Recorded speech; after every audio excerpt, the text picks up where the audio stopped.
Hello? Hi, I'm Mike Essel. I'm the Dean of the School of Art. Last year I was here as an acting dean. I stand before you as a real dean now. So welcome to the Cooper Union. I'd like to introduce the curators. It's myself, Sasha Tochalowski, Barbara Glauber, and Ellen Lupton. Woo! All four of us teach graphic design and typography. All four of us were former curators of the Herb Lubalin Study Center. 3 of us currently teach at Cooper Union, and 3 of us also graduated from the Cooper Union. We've been teaching graphic design and typography here at Cooper Union for over 150 years, and Typographics continues in that excellence. Welcome to Cooper Union, welcome to the Great Hall, and welcome to Typographics. Thank you.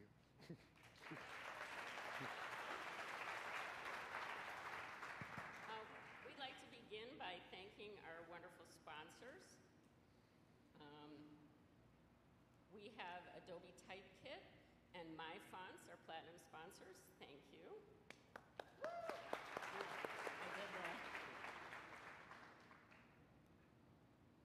There we go. Sorry. We got these cool animations here. And we have our gold sponsors, Heffler & Company, A2A Studio Solutions, and Type Network. Silver is Commercial Type, Google, and Village. We'd like to thank our LED sponsors and Pixel sponsors. And now I think it's time for housekeeping. All right, I am your housekeeper. Left my broom at home, but I'll take you through it anyway. We have Wi-Fi here in the Great Hall, and there's your password. Don't tell anybody. Hashtag, please spread our name far and wide. Hashtag Typographics at Typographics NYC. There's a book fair. This is happening tomorrow and Sunday. And tomorrow, it is for card-carrying typographers only. So bring your badge. There's really esoteric stuff. And on Sunday, the muggles are let in, and they get to buy all the stuff you didn't want. Okay, so get over there. We have Type Lab taking place across the street also, so check that out. And there's all kinds of stuff you can... There's a schedule. There's a schedule for today's event and for Type Lab online on the internet. Okay?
So thank you. Well, thank you for being here this morning. This is our 4th conference. I can't believe it's still happening. They're still letting us do this. But we wanted to share the amazing lineup that we have. And I'm really, really fortunate to work with these esteemed colleagues to put this together. I think it's an amazing, amazing lineup that covers a really wide territory of typography. This is the centennial year of Herb Lubalin. He would have turned 100. And I am lucky enough to work in the archive of Lubalin, which is housed here at Cooper Union.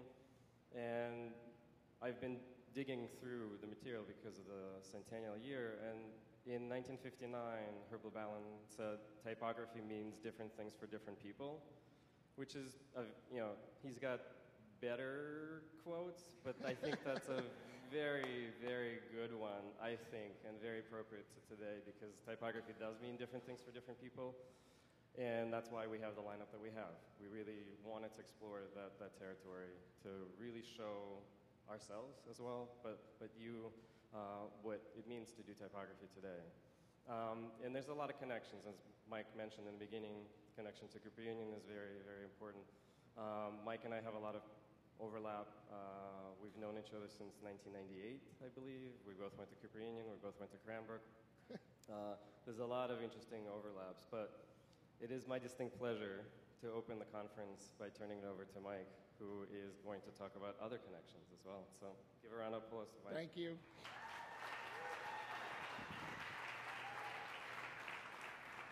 Hello? Can you hear me? Am I on? Okay. Hi, I'm Mike Essel. I'm another graphic designer. But more importantly, I'm a Batman nerd. Huge Batman nerd. It all started with the 1966 Batman TV show, starring Adam West and Burt Ward. And for those of you who are unfamiliar with the show, it was 30 minutes. It aired twice a week in the 60s. And when it was in syndication, it would air back to back. So there'd be one episode, then a cliffhanger, and then another episode. And that cliffhanger was always framed by same bat time, same bat channel. Let's watch. I guarantee this machine is fair, so let the game commence.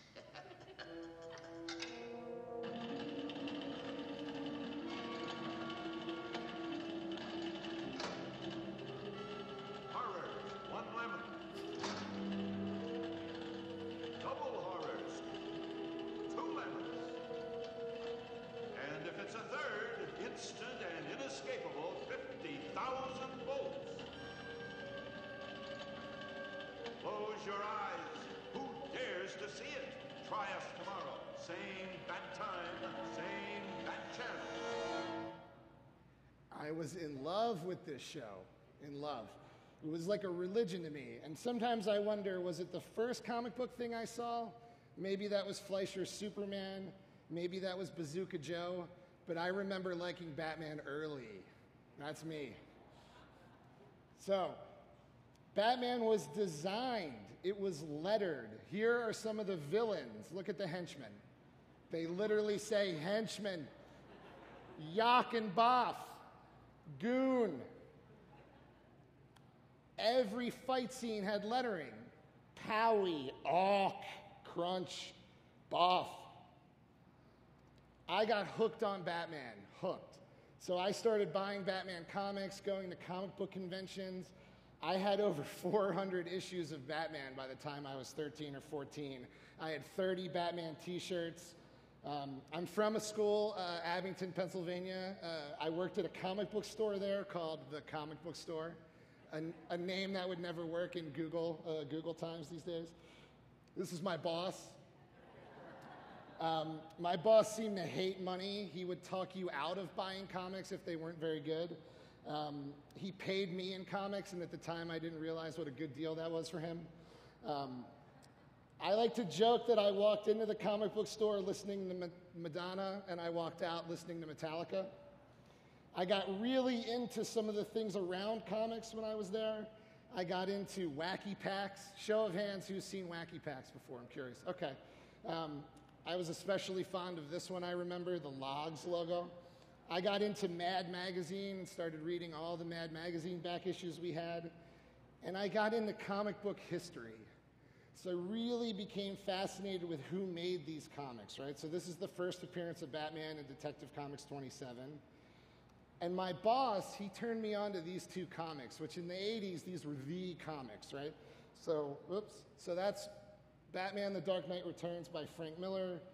And this is, that's The Watchmen by Alan Moore and Dave Gibbons.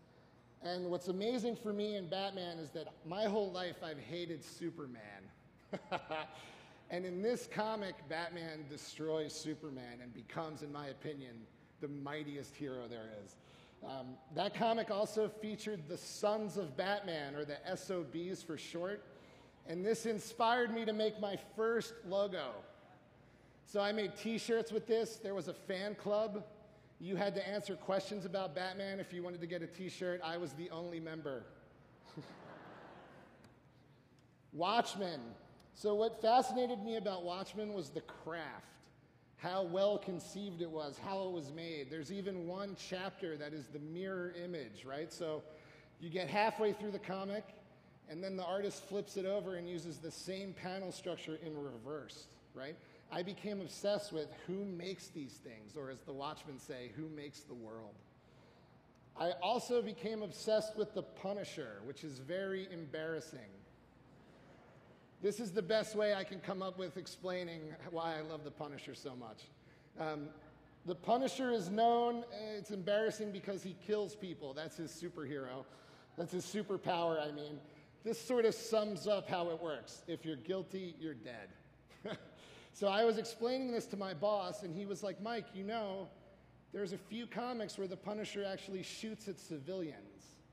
And I was like, come on, that can't be true. And he was like, no, here's an issue of Amazing Spider-Man where that happens.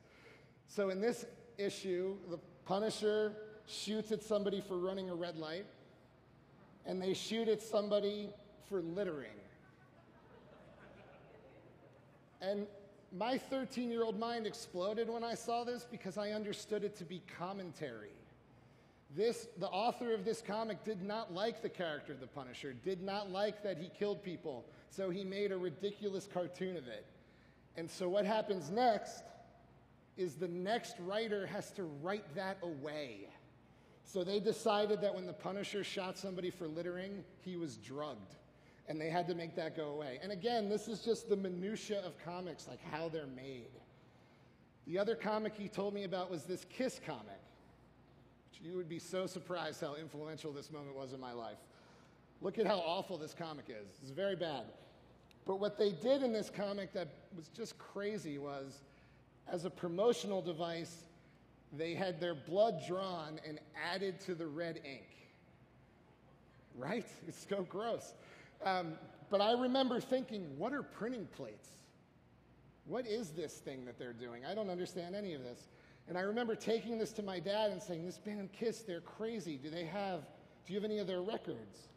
And my dad had one record, this record, the greatest piece of graphic design in the known universe. I saw this record and I freaked out. I grabbed that record, I went to my junior high school library, and I said, what is this stuff? Right? And they said, it's called graphic design. We have one book on it. So I get this book out of the library and I read it and I realize it doesn't teach me how to make graphic design. It just shows me what it is. So I go to Walden Books and I say, hey, do you have a book on making graphic design? And they have one book. They have the Graphic Designer's Production Handbook. This book changed my life, showed me how to make mechanicals. It showed me how to work on the school newspaper.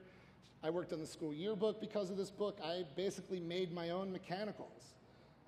And as I got into design, I started getting out of comics. And there was a big question of how do I pay to go to art school? Super broke. I had no money to go to art school. But a few years ago, there was a very important comic book event. And in that comic book, the Joker, depicted here with a crowbar, smashes the character Robin. And DC Comics made 2 phone numbers that you could call, one to kill Robin, or one to keep him alive. I called to kill him. That's the cover. So I stockpiled these issues when it happened. I went around to all the supermarkets in my neighborhood. I bought as many copies as I could. I ended up with about 100 issues. And I got a dealer table at New York Comic Con as a punk kid, put up all my comics and sold them, and I made about $12,000 in profit, and it paid for my first year at Cooper Union.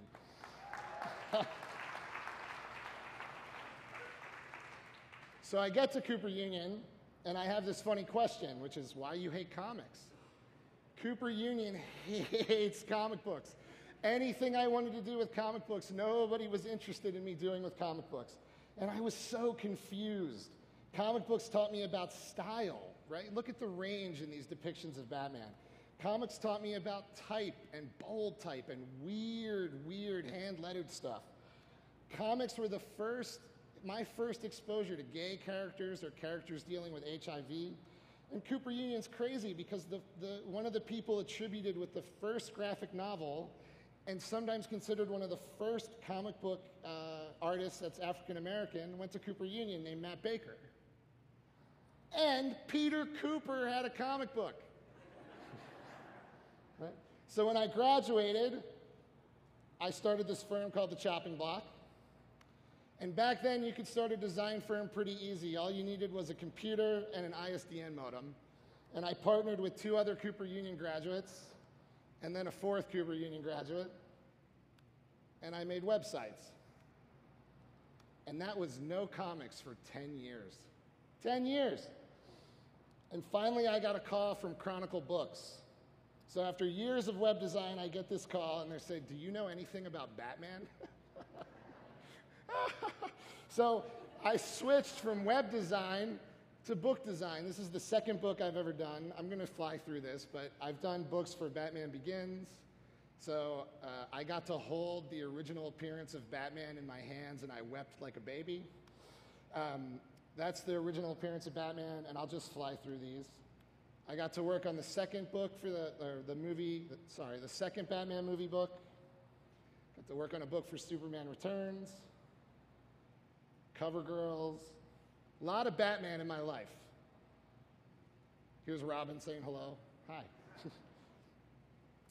And I got to work on the Watchmen book with Dave Gibbons and Chip Kidd.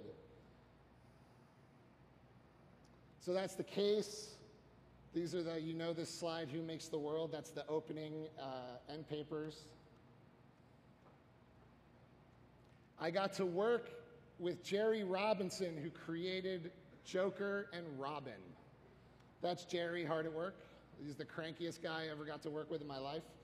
That is the oldest surviving original artwork that depicts Batman, and I got to touch it.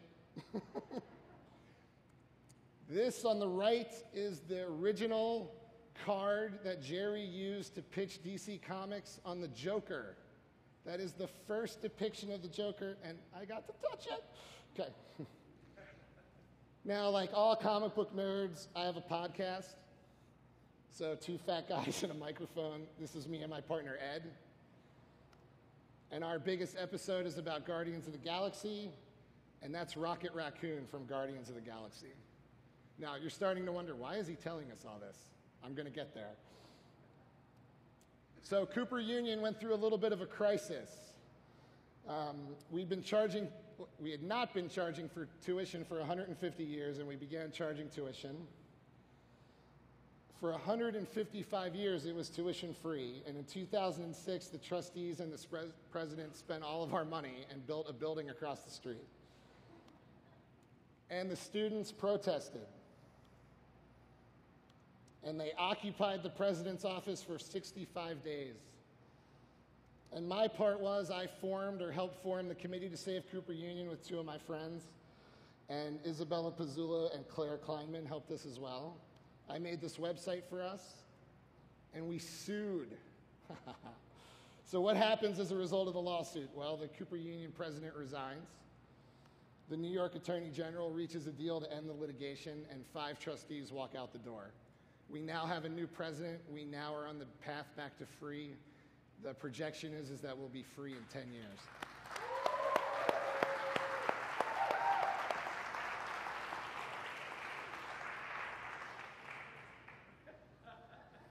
Woo!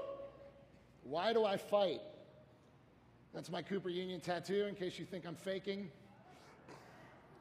All right, why do I fight? So Rocket Raccoon was invented by Bill Mantlo, who went to Cooper Union. And Bill Mantlo wrote the Punisher story that made me understand the minutia and retconning in comics. He also invented Cloak and Dagger, which premieres tonight. If we're going to talk about the Punisher, my student, Victor Ochoa, made this logo of the Punisher and the illustration for my podcast. That's Victor right there. And those Mad Magazine issues I read in the comic book store, well, that's funny, because the original Mad Magazine and the introduction of Alfred E. Newman is by a Cooper Union graduate named Harvey Kurtzman. Those wacky packs I love so much, those are made by Woody Gelman. He also maybe invented the first comic I ever saw, and he invented Mars Attacks. Madonna, oh, her first record was designed by Karen Goldberg. Metallica's first record. I bought this record. It's the first record I ever bought with my own money. I had a patch on my jacket for this record. All my friends came to me because I got into Metallica. The whole subculture opened up to me because of this record. That typeface, Serif Gothic, right, by Herb Lubell, right? My high school logo is in Serif Gothic. And maybe you've seen it recently in Star Wars. That legs logo, hey, check this out. That original was done by Tom Parnesi and Herb Lubell. And if we get back to Metallica, the current Metallica cover was shot by my student, Dmitry Shlebanov, who went to Cooper Union. Now, if we look at both these Metallica records, we might think, hey, they were both released on vinyl. Well, the vinyl record was invented by Emil Berliner, who went to Cooper Union. And you may be thinking, wait a minute, didn't Thomas Edison invent the vinyl record? No, he invented the phonograph, but that's okay because he went to Cooper Union too.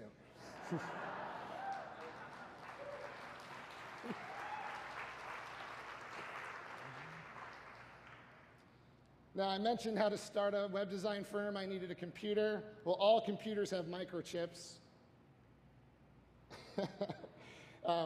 Microchips can only be made at production scale by an invention by William Gardner Pafan, who went to Cooper Union. And that ISDN modem I bought, the T carrier that's based on that was invented by Eric Sumner, who went to Cooper Union, which eliminated the static on the Trans-Pacific and the transatlantic cable, and we know that Peter Cooper was on the boat that laid the cable. So I like to joke that Cooper Union invented the internet. Now, I'll get back to my story a little bit. So if this was the first character I ever saw, well, that was made by Max Fleischer, who went to Cooper Union. And if we're going to talk about Superman, the first Superman logo I ever saw, and the DC Comics logo that I grew up with, was designed by Milton Glaser, who wrote the book I read when I got started. Right? You may know Milton's work. If we're going to talk about DC, the new DC Comics logo was made by Emily Oberman's team, who went to Cooper Union. And if you want to see the DC Comics logo, you should see Wonder Woman, because it was directed by Patty Jenkins, who went to Cooper Union. Those house ads I saw about AIDS and HIV, those were made by Neil Posner, who went to Cooper Union. And this book, so crazy. My first typography teacher and my offset lithography teacher wrote that book. So when I was interviewing at Cooper Union, I showed my portfolio, and Norman says to me, "Do you have anything else?" And I showed him the school newspaper, and I showed him all those things, and he said, "How did you learn to do that?" And I said, "Oh, I read this great book." He goes, "Oh, really? I wrote that book." This record, you know where this is going now. You can see it coming from a mile away. This record, the epiphany I had, the thing that made me go to the library and say, "What is this?" was made by Michael Durrett, who went to Cooper Union. Maybe you know his work. And Batman, who's been in my life like crazy, paying my rent, causing me to make logos, working with Jerry Robinson. We can sum it all up with just this comic. So in the upper left-hand corner is the DC Comics logo by Milton Glaser. The character Robin was somebody I got to work with, Jerry Robinson, who invented Robin. I sold this comic to pay for my first year at Cooper Union, and Batman was invented by Bob Kane, who went to Cooper Union. Now, if that's not enough, I got one more thing.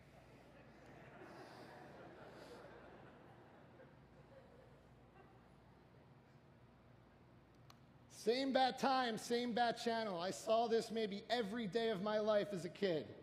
What typeface is that? Ad-lib. Ad-lib was designed by Freeman Krall, who went to Cooper Union. Now, who makes the world? Cooper Union makes the world. Thank you.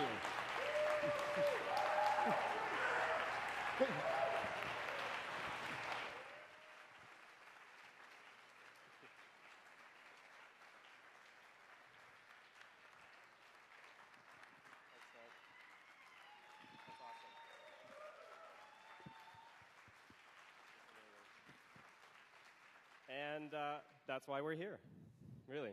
Thanks, Mike. I'm going to introduce the next speaker very quick. All of the speakers' bios are on the website, so we're going to keep this moving quite along. Our next speaker is Tamara Shopson. She is a graphic designer and illustrator, and she is also a cook and an author. So please welcome Tamara.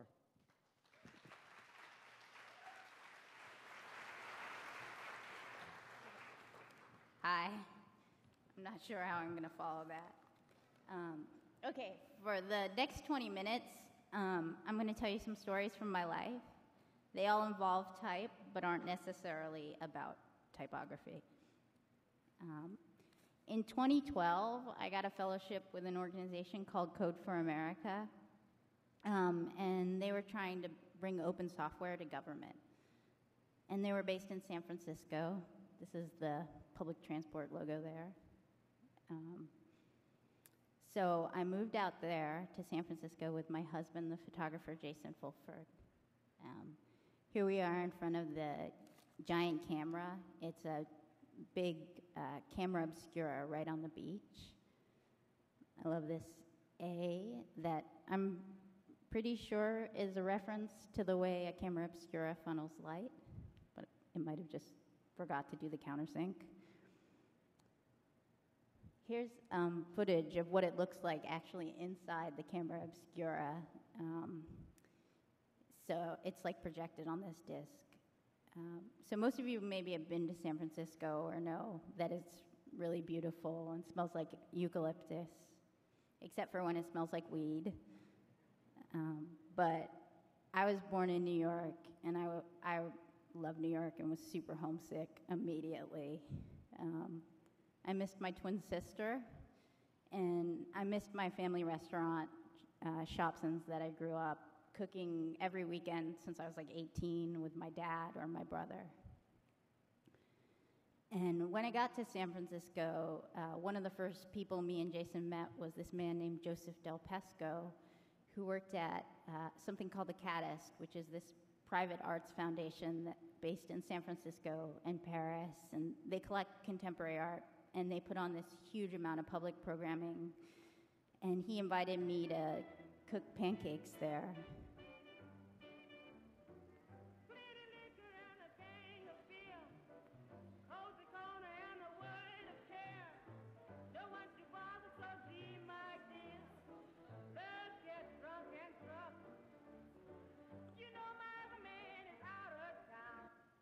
So the apron was the menu. We just hand wrote the different kinds of pancakes you could choose from. There were there were 5.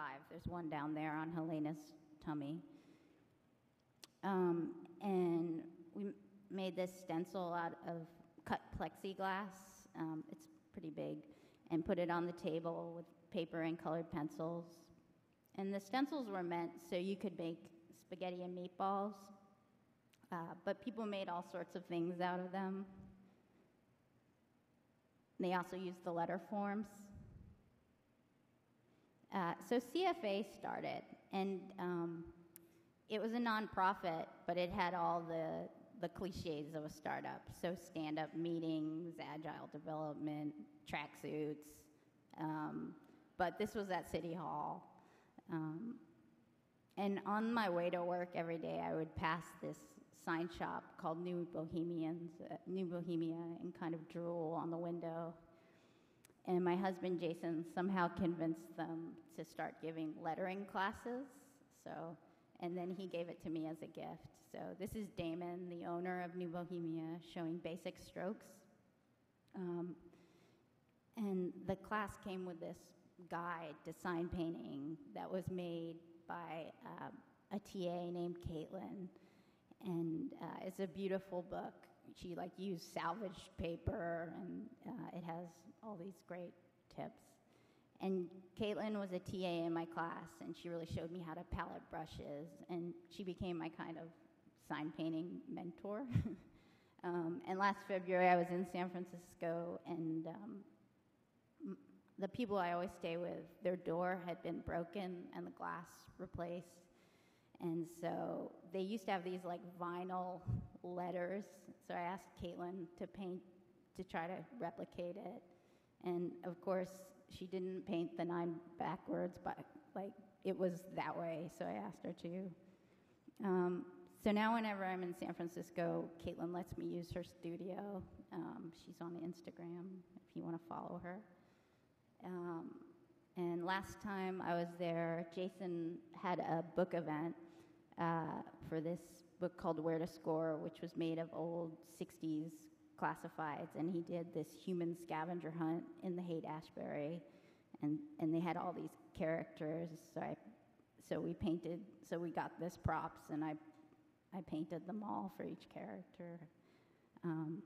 But back to 2012, when I was doing my CFA fellowship, a big part of the fellowship was you get assigned to a team and a city and a project for that city. And my city was Santa Cruz, and the project was small business, permanent business permitting, zoning. It's a little boring, but Santa Cruz was a fun place with the mystery spot. I got these amazing socks. There was this little project there where they had these bike lockers so people wouldn't steal bikes, but everybody thought they were like just cabinets. So I painted a bike on them with my new sign painting skills. I got like a Pounce stencil from New Bohemia.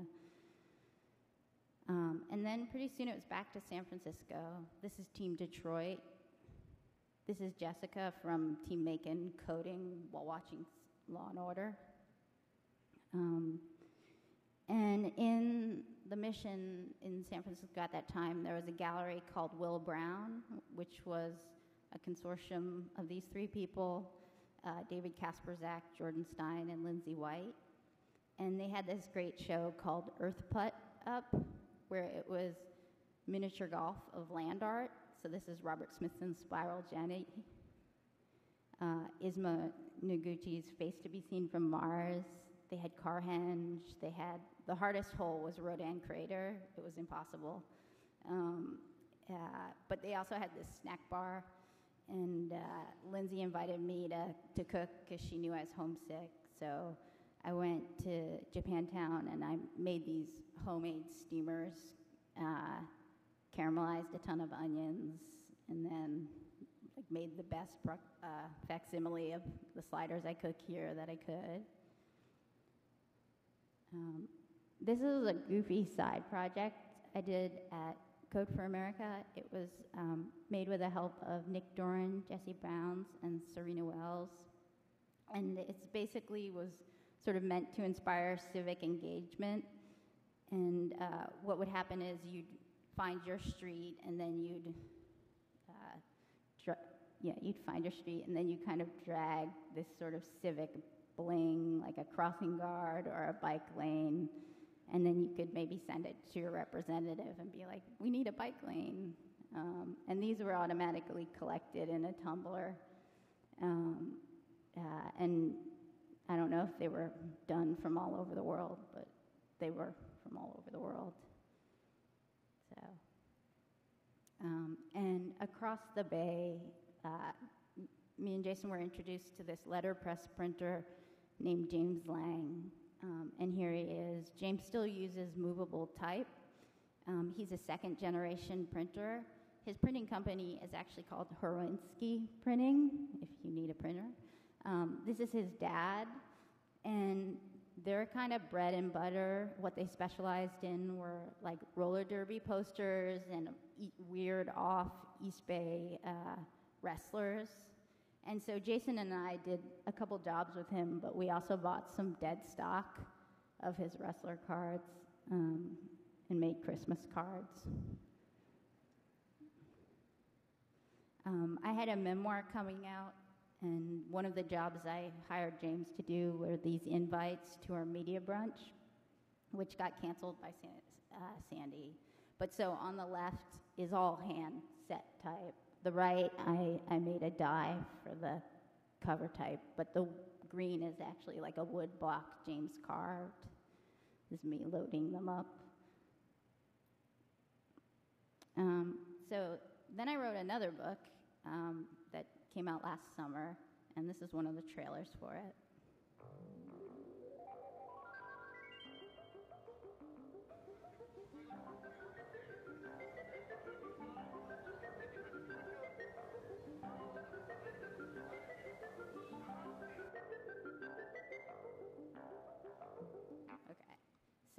That clock also had type.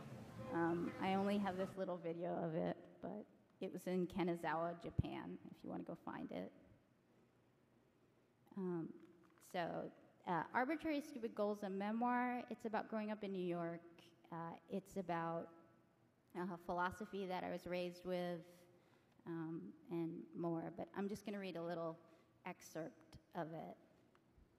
At this same age, Charlie was running a bulletin board, the computer kind, not the cork kind. It was a BBS, bulletin board system, a terminal other computers could connect to, like a website, but this was before websites existed. It ran off our home phone line and a Super 14 4K modem. Charlie's board was named Ultima BBS. He originally called it Ultimate BBS, but at the time, BBSs didn't have images. All the graphics were made of text. When Charlie was drawing out the name, by the time he got to the ma of Ultimate, he had run out of room. Charlie used BBSs before he ran one. He would post messages, meet users, play games, and best of all, download pirated software. Though the software ended up costing money, because all this was done over the phone line, and this was back when a call to Minnesota from New York was long distance. Charlie would download all night, racking up phone bills. My parents were pretty tolerant. They had this belief in supporting us in whatever we were passionate about, even if it was self-destructive or cost-prohibitive. Charlie remembers he was a dick sysop. Ultima visitors had to jump through hoops. The board had different levels of access and posting requirements. Charlie felt like God. He could watch and see whatever the users did. He had the power to disconnect them or bestow elite status. People would send him money for better upload ratios. A user named Lord Jadwin once sent him $300. He used the money to buy a 44 meg SideQuest hard drive cartridge. Charlie loved hearing the clicks in the middle of the night. There were inter-BBS games where his BBS could play another BBS, like fighting robots. The phone bills went way down because people were calling him. He didn't need to call out. All the software he could want was uploaded to Ultima. People uploaded shareware and pirated video games.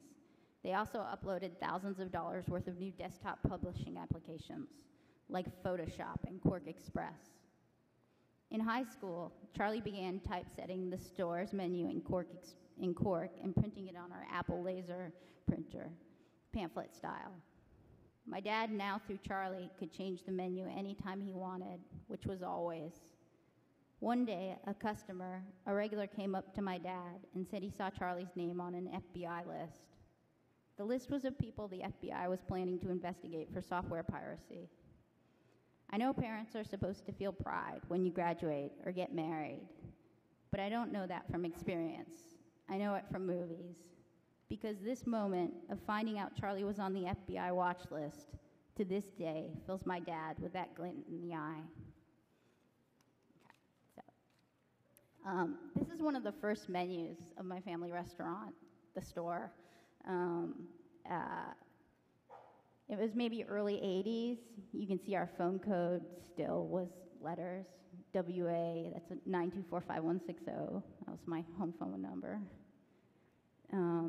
This is a menu I really remember. It was probably late 80s, before the pamphlet menu. It was sort of a mock songbook. The illustrator was Marie McAuliffe. I don't know who she was, but her name was printed on the menu.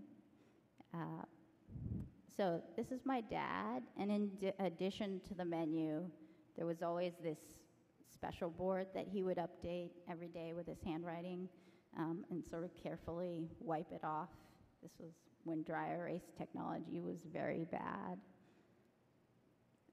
So I don't have any of the menus that my brother made, but when he went to college, he taught me Quark Express, and I started doing the menu. And when I went to college, I taught my dad Quark Express.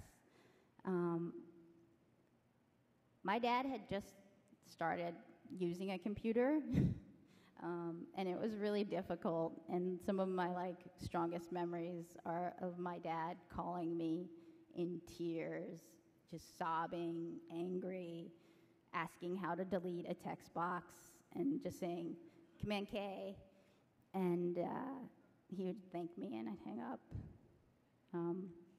So my dad is a genius. He really is. He's like the way he cooks is singular. He can make hundreds of items from nothing. He can talk forever, and even if you'll pee your pants listening to him. So it shouldn't have been a surprise that he was a typographic genius. This is his menu, a recent one. And sometimes there'll be like a problem with the menu where I need to go in. He's got a bad font. I have to figure it out for him. And it's always amazing to see how he typesets. Like you can see his numbered lists. He uses 2 boxes. He doesn't know what a tab is. He only uses spaces. If there could be negative letting in this world, my dad would be so happy. But he's getting older. He's having a hard time cooking. So we really had to change. My brother is sort of in charge of the store now, and 5 minutes. I'm good. So it was kind of like an emergency thing, and we basically went back to the pamphlet menu. And my sister loves it, which is the number one thing. Zach loves it, number one thing. Luke, the waiter, thinks we need more items, and my dad loves it. So I had to do it in InDesign, and it was a very difficult thing, but my dad is learning InDesign, so I'm excited to see what he does. Lastly, if you get a hole in your mystery spot socks, the gift shop will ship them to you. That's it. Thank you.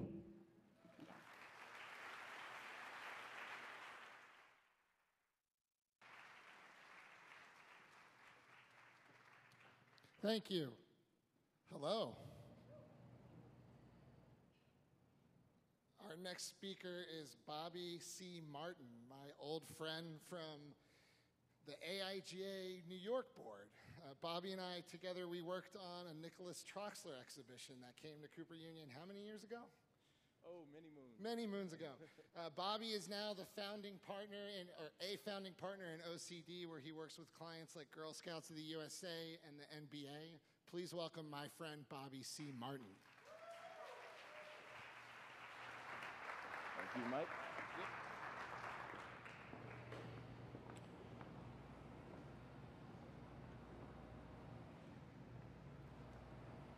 What's up, Typographics? Thank you, Mike. Thank you, Barbara, Ellen, Sasha, Kara. And the latest trend, having all-white conferences. Thank you for breaking that mold.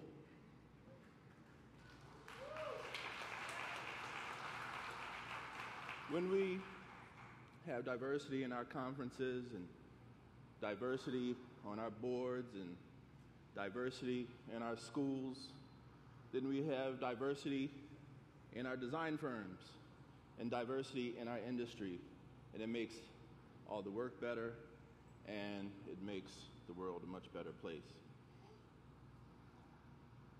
I am the co-founder of OCD, the original champions of design. We are a design company that focuses on brand identity systems. That's what we do, and we do it because that's what we love. We started our company 9 years ago, in 2010, 8 years ago. And we're right here in the East Village, New York City, and we've been there from the very beginning. And it's 8 people in a room. 8 people in a room doing pretty extensive brand identity systems for clients, big and small. And some of that is what I'm going to take you through today. But I'd be lying if I said that we were doing it alone, just us 8 people, because it actually takes all of you to help us do that work. And what I'm going to show you today is how it's taken a lot of bad motherfucking type designers to help us get this shit done. Now, with some of what we do, we develop these brand identity systems, and as you know, the typical thing to do, and as Sasha has been doing with recently and others, and kind of showing work in the world of standards manuals. What we did with the Girl Scouts of the USA, which was one of the first projects that we launched with, in building the brand identity system, was we developed this here, which is called, we called it the cheat sheet. And we did it because we wanted to deliver something more than just the files. We wanted a print piece, something that we can hand over to the client. And it's basically a snapshot of the full identity system. But a lot of people will think with identity systems and with branding, the hierarchy of things that you would think of in a brand is the logo. The logo is what you deliver to a client. But, as most of you know, the type is very, very high on that hierarchy list. I mean, when you look here, what's one of the first things you see? You see that 8 key questions to ask yourself when building a Girl Scout branded piece. And that's set in the brand typeface. So that's what I'm going to walk you through today, is how all of the brands that we work with, the type is such an important component to it. So I'll start with what we did for Advertising Age. I'll take you a little bit through our process. And our process isn't that unlike what Mike just did with Batman. We start from the very beginning. We do a research phase, and this is a lot of what it looks like. So with Advertising Age, we learned they had been around since the 1930s. And so when we learned that, the first thing we then said is, well, do you have an archive? And they did. So out in Detroit, a little bit outside of Detroit, they had this big warehouse with all of these different files and all of these different books full of all of these different materials. And as you can see, in the world of advertising, they're following trends. So all of these mastheads, all of these logos at the top of these newspapers, these tabloid newspapers, every single thing changed depending on how the wind was blowing that day.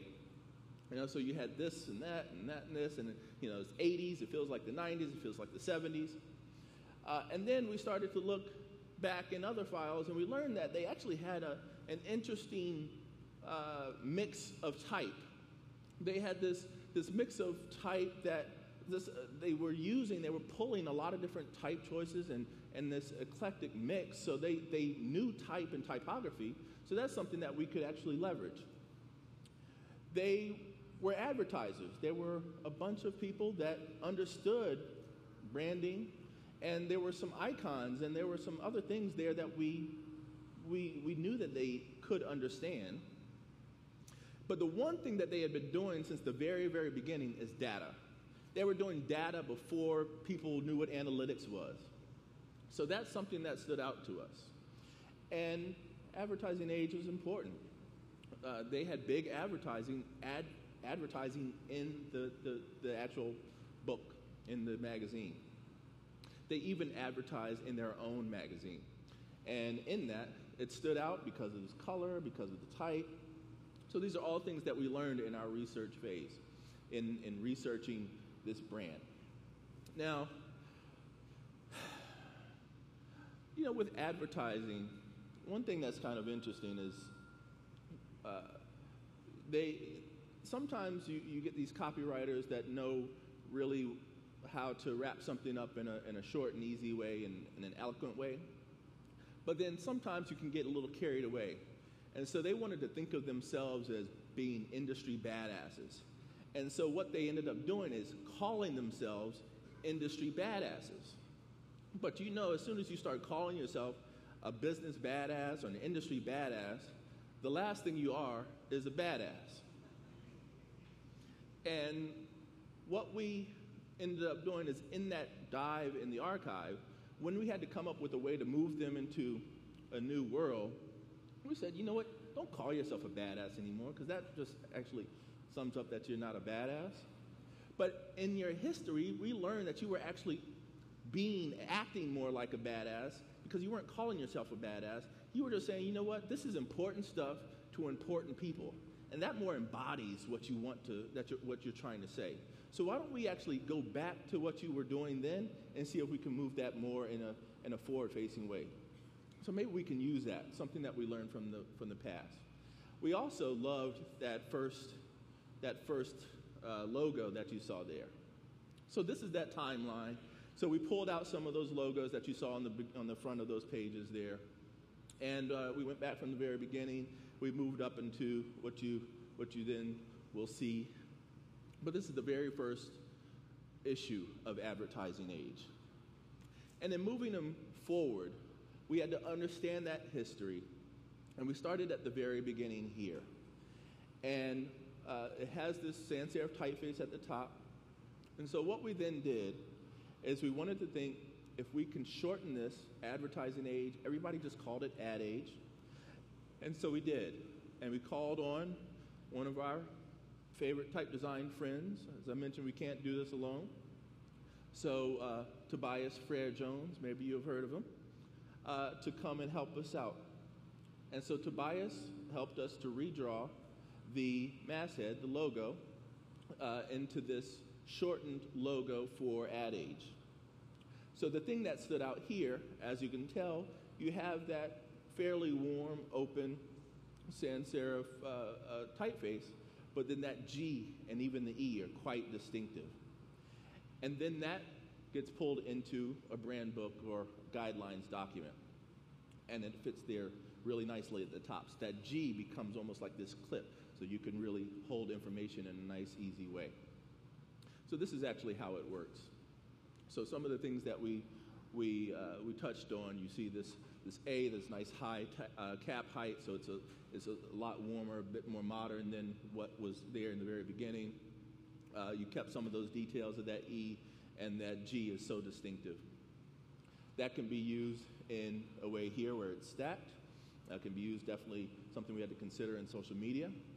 And what happened when we did this is the Ad Age team really embraced this move, starting with their legacy, but moving into the future. I mean, they really embraced it.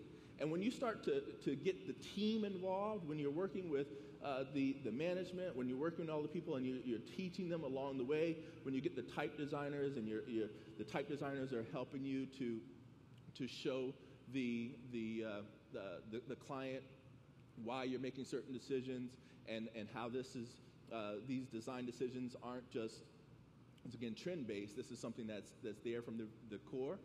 Then everybody really, they really buy into it. And because when you walk into the office, everybody just, they're really, really into it. I mean, literally. So we built out the full system here so that Ad Age stack could work in a full set, and then we could build it out into a full brand. So the brand guidelines, one of the things that Ad Age saw in their future from a business perspective is that advertising is now shifting more into brand. So they see branding as the future of their business. And at the core of branding is design. So they say good design as being good for their industry.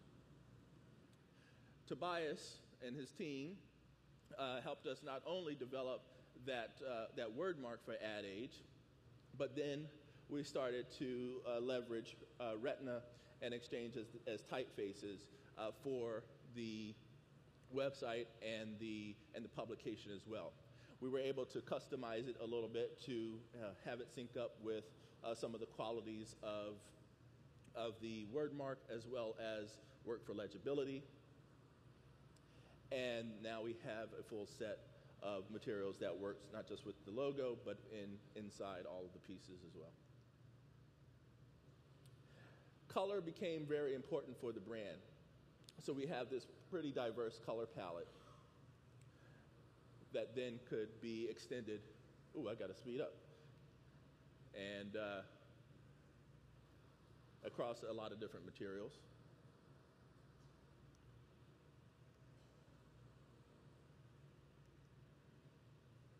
And then we introduced banding because it's a small team, so we needed a way for them to be able to quickly be able to design materials for advertising as well as the magazine.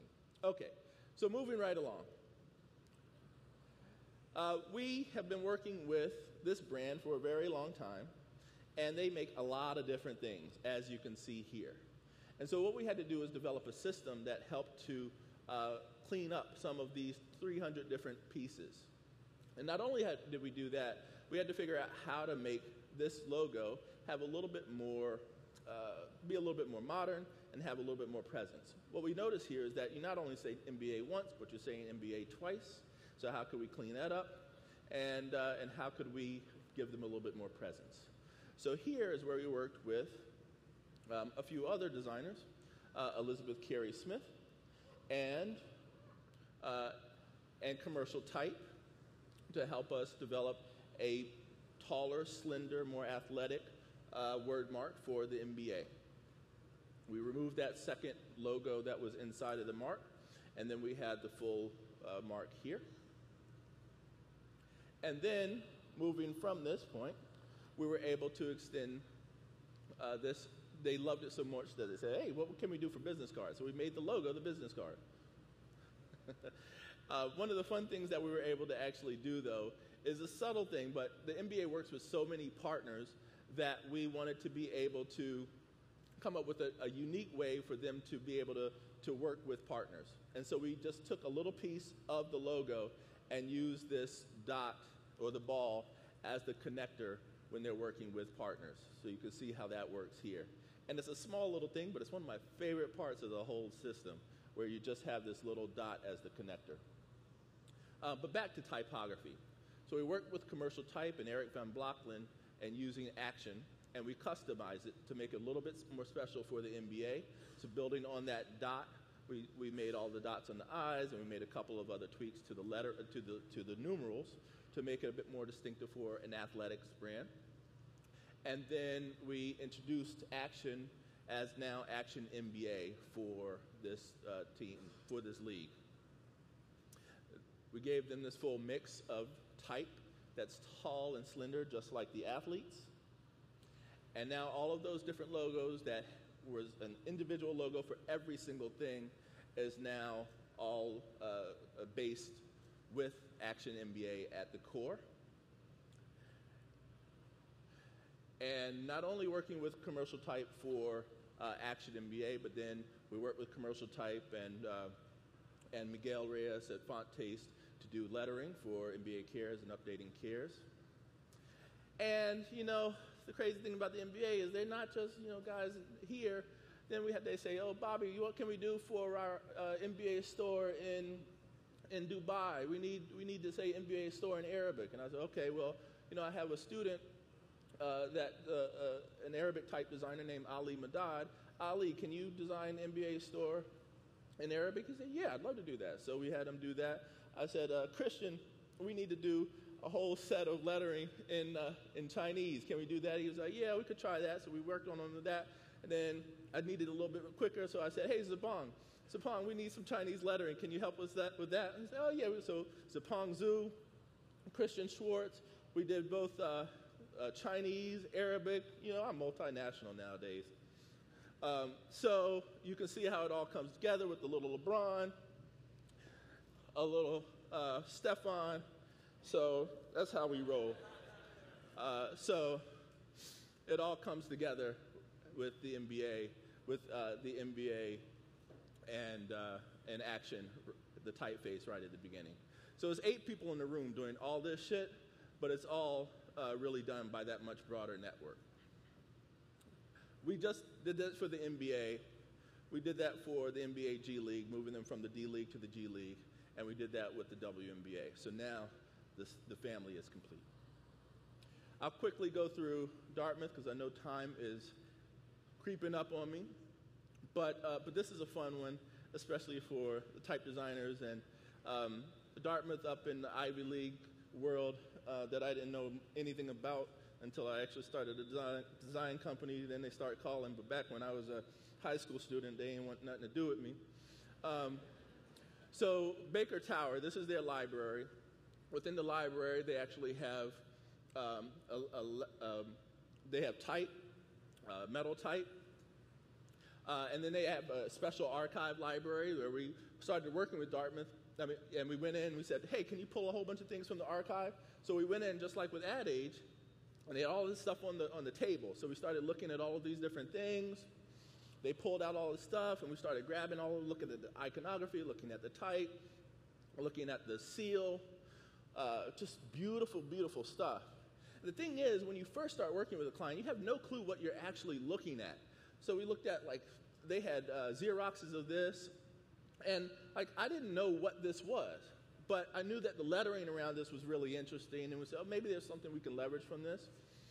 And so when we started to develop an identity for these guys, we said, okay, maybe we can get a type designer to help us with this.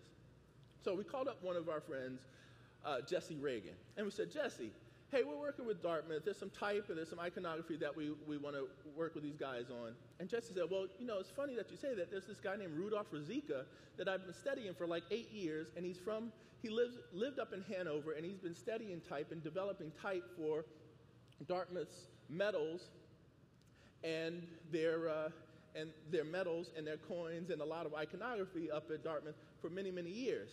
And I was like, oh, Rudolph Ruzicka? Hold on. Ruzicka symbol, it all came together. I didn't even realize until we were talking with the type designer, put two and two together, that, sometimes things just happen like that.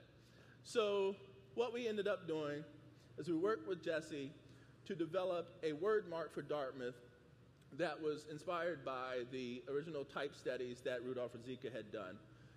Then from there, we were able to develop the word mark, a variety of colors and the color scheme, the full palette of patterns.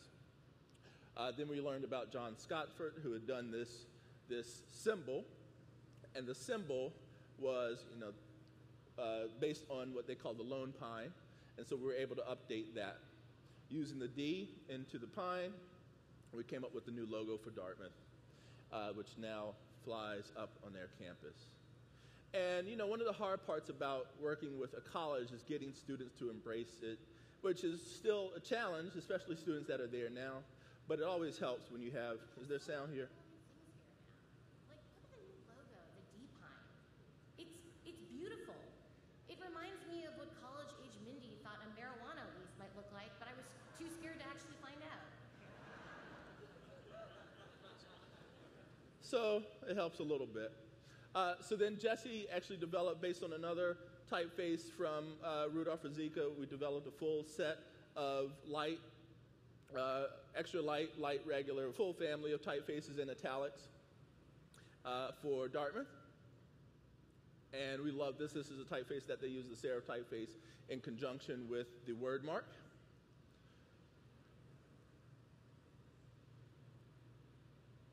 And then we pair that with the sans serif because they say, oh, well, we use serif all the time and we're going to look old and dusty. So we say, okay, well, we'll give you a sans serif as well. So this is national too. So they can use them together in as many different ways as they need.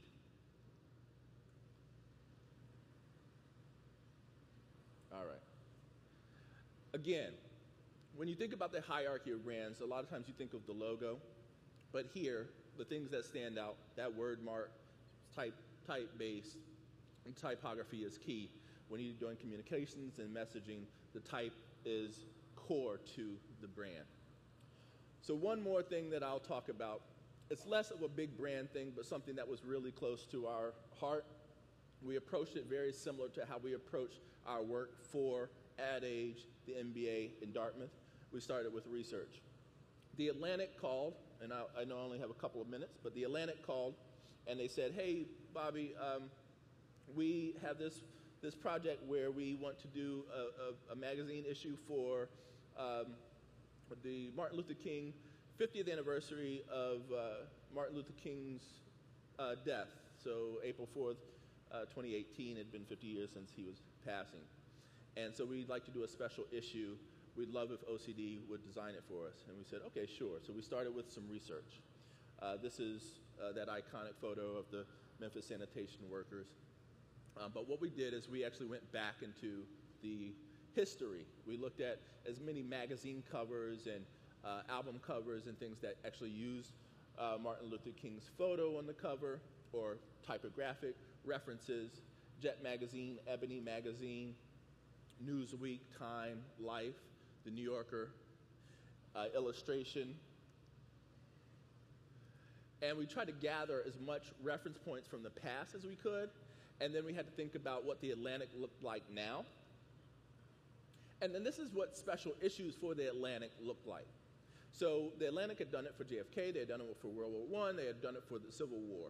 So this is the world that we were living in, but we also knew that we had to think about what it was going to be up against when this went out into the newsstands. And so what we started to do, this is the interior, so we had to keep some of that DNA, but also move it a little bit further. So we wanted to make sure that we honored what was happening at the time, but also thought about how we could stand out. So typographically, we worked with Commercial Type, and Christian sent over a typeface called Caslon Doric, which we loved because it referenced subtly some of the type on those placards. This is from a Jet Magazine, and so we picked Fournier from Typhoonderie and Stéphane Albets. And then this is a telegram from one of the stories. It's not a story. It's from a letter from King. This is actual, and I'll let you read it. It's pretty brilliant. But we chose pitch from Clem to kind of reference that typewriter-esque font. And this is what we ended up doing. So for the cover, we used that Caslon Doric, really big and bold, so it felt like the logo for the magazine itself. We wanted it to feel like the masthead. We wanted it to also feel very almost crown-like. And then one of the big things that we did here is we cropped in on the image of King. We wanted to focus on him as like celebrating the life and words of King, so we focused on him and his face and his mouth, and focused on the people that were speaking. And then on the back, we have the quote. So this wraparound image. You can see the cover, front and back. And then interior. Bold. We use a lot of the actual ephemera from our research. We introduce quotes. We work with artists a lot, so we were able to reach out to Hank Willis Thomas and say, can we use some of your work through the pieces? And then there was divided up in 4 sections. The man, which we made feel like a placard. Contrast that with a fairly busy timeline. We reached out to a young letterer named Ade Hogue out of Chicago. This brother was able to do this for us literally over Martin Luther King weekend. And this was one of the last stories to get in because this was actually a Q&A with Congressman John Lewis. And so he had more important things to do, like do everything he could to resist Trump. So we would say, okay, we'll wait. Get the work done. Get the work done. This is a spread from, this is the eulogy from Benjamin Mays. And so we wanted this to feel a little bit more reverent and somber. So we switched it up a bit.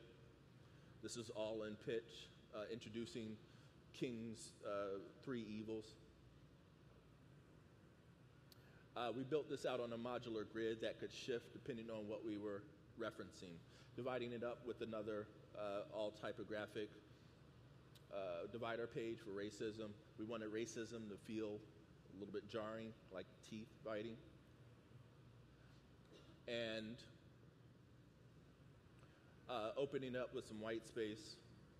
And then when we got to the vote page, we wanted to make sure that we showed that, yes, folks, King voted and he led people to the voting booths, so make sure you get out and vote this time. And then we made vote as big as possible. We would have put it on the cover if they would have allowed us to. In our divider pages, we shifted the pages. So we went from really big and bold to black and white. When we got to poverty, we wanted to feel a little bit smaller, a little bit more meager. And actually, we did the contrast of a white page and a black page because it was very much about racism and segregation at the time. That was what the fight was about. I contrasted that with a fairly busy page. And we were making all of this up as we go. We were designing this literally like over the holidays, over the weekends, because it's a really quick timeline, really quick turnaround. We would do fun, interesting little maybe inside kind of references. So on this still separate but equal, it was important for us to do this thing that maybe nobody even cares about, but just to have this center column that was really open, so it actually separated the typographic columns because it was about still separate and unequal. Trying to get as much white space as possible. Switching up to a much more intricate grid for this, because we were trying to we had to fit all of the copy in a certain amount of pages, which was probably the toughest challenge for a brand-based design team now working on a magazine. It's like, you mean we got to get all of that into this? Okay. So for militarism, big and bold. And what was really fun about working with Paul Spella and David Somerville at The Atlantic is they were great. The whole editorial team was just saying, yes, OCD, more. So we were like, when we showed them the cover, they loved it, and they would give us just good constructive criticism. When we did pages like this, this was for an article. This was actually the article that the Telegram was used for. A letter from Birmingham jail is the story. But The Atlantic had published this letter years before, and when they published it, it was originally called the Negro is Your Brother. And so we wanted to get that as big and bold as possible. And so we said, well, what if we ran that across all three spreads? They'll never let us do this. And then Paul came back and said, yeah, man, let's do it. And I said, wow, really? You want to work for some of our other clients? So it was just great to be able to work with such a team that was really encouraging and super supportive throughout this whole process, and just allowing us to come up with some fairly provocative ideas for an issue that could be a little bit, I guess you could go fairly safe with it, but we were definitely trying to push it to make sure that it stood out and was memorable and was something that we would be really proud of. All four of the openers together, and then some of the inside spreads. So working with brands, working with big brands, type is there at the core. It's something we love to do. The systems, I hope it comes through. People always talk about logos and how logos are important. You see the logo on socials, see the logo here, and they are important. But they can't do any of that without the type. We couldn't do any of this without the type, and we couldn't do any of this without you all. So thank you very much for having me today.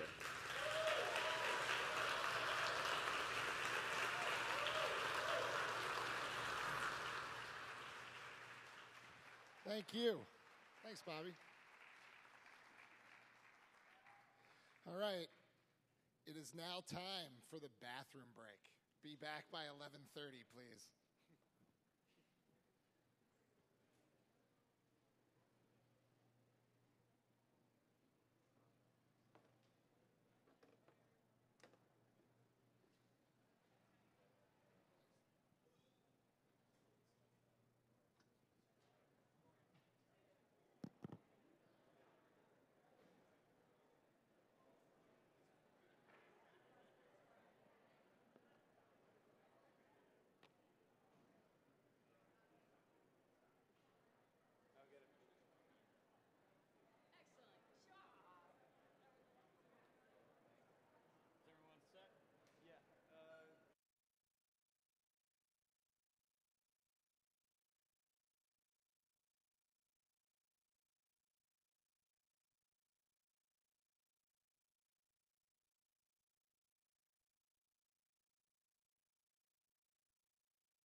Hello.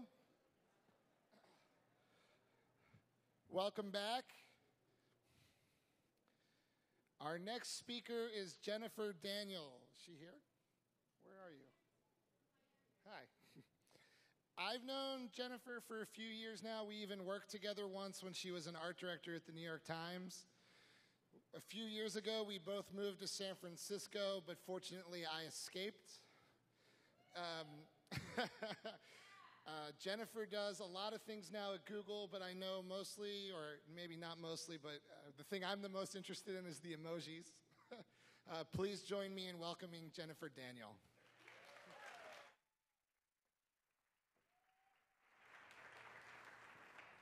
Thank you, Mike. And thank you, Ellen and Barbara and Sasha and Kara for inviting me to Typographics despite having no qualifications. I didn't go to Cooper. I don't hand letter. I don't design fonts. I mix up kerning and letting frequently. But today I'm going to talk about fingered speech. And so a little history of fingered speech would be this is a picture basically of me smiling, right? This is a picture of me flirting. This is a picture of me preparing for today's talk. This is a picture of Michael Jordan. This is a picture of the entire plot to Dune. And this is a picture of the entire plot to 2018. So our visual vocabulary these days is fairly vast, and it wasn't long ago, if you wanted to tell someone you were sad, you actually had to text, "I'm sad." Then emoticons came along, and your friend would be like, "Whoa, you're really sad." And then shortly after, emojis debuted, first with like a limited color palette, then in full color, and they became a language all of their own. And then shortly after that, some folks were like, can I make money off of that? I can? I'll take that. So now we have Kimmoji, and Justmoji, and DJ Khaledmoji, and all kinds of celebrity emojis that are basically just tiny illustrations. They're not technically emoji because they're not rooted in Unicode. But I want to shout out my favorite celebrity emoji pack. This is Michael Phelps. His pack is really good for when you're feeling like black swimsuit with blue lining, or black swimsuit with yellow lining, or blue swimsuit. So many emotions that Michael Phelps feels, and you can too for $1.99. So today we'll spend the next 20 minutes looking at the divergence of communication and messaging. And one way to look at it is through the inventory of what we use when we communicate in that little box. And all of these kinds of things, emojis and GIFs and stickers, make up a emergent complexity. And contrary to what we commonly think, I do believe that texting is closer to speaking than it is to writing. And if you think about language, it's existed for 150,000 years, maybe 80,000 years. And first, language arose as speech. People talked. That's how we use language most. Writing came along much, much later. And there's controversy about when that happened exactly, but according to John McCoulter, who's a linguistic professor at Columbia University, if humanity existed for 24 hours, writing only came around 11:07 p.m., right? So first there's speech, and then writing comes much, much later. Writing and talking are very different ways of communicating. How you write is different than how you talk. Writing is a conscious process. You can look backwards and forwards and do things with language that's much less likely than if you're talking. Now, linguistics have shown that when you're speaking in an unmonitored way, we usually speak in word packages of 7 to 10 words, and that's what speech is like. It's looser, it's telegraphic, and much less reflective. And texting is loose, just like speaking. No one thinks about capitalization and punctuation when they're texting, and we don't do that when we're speaking either.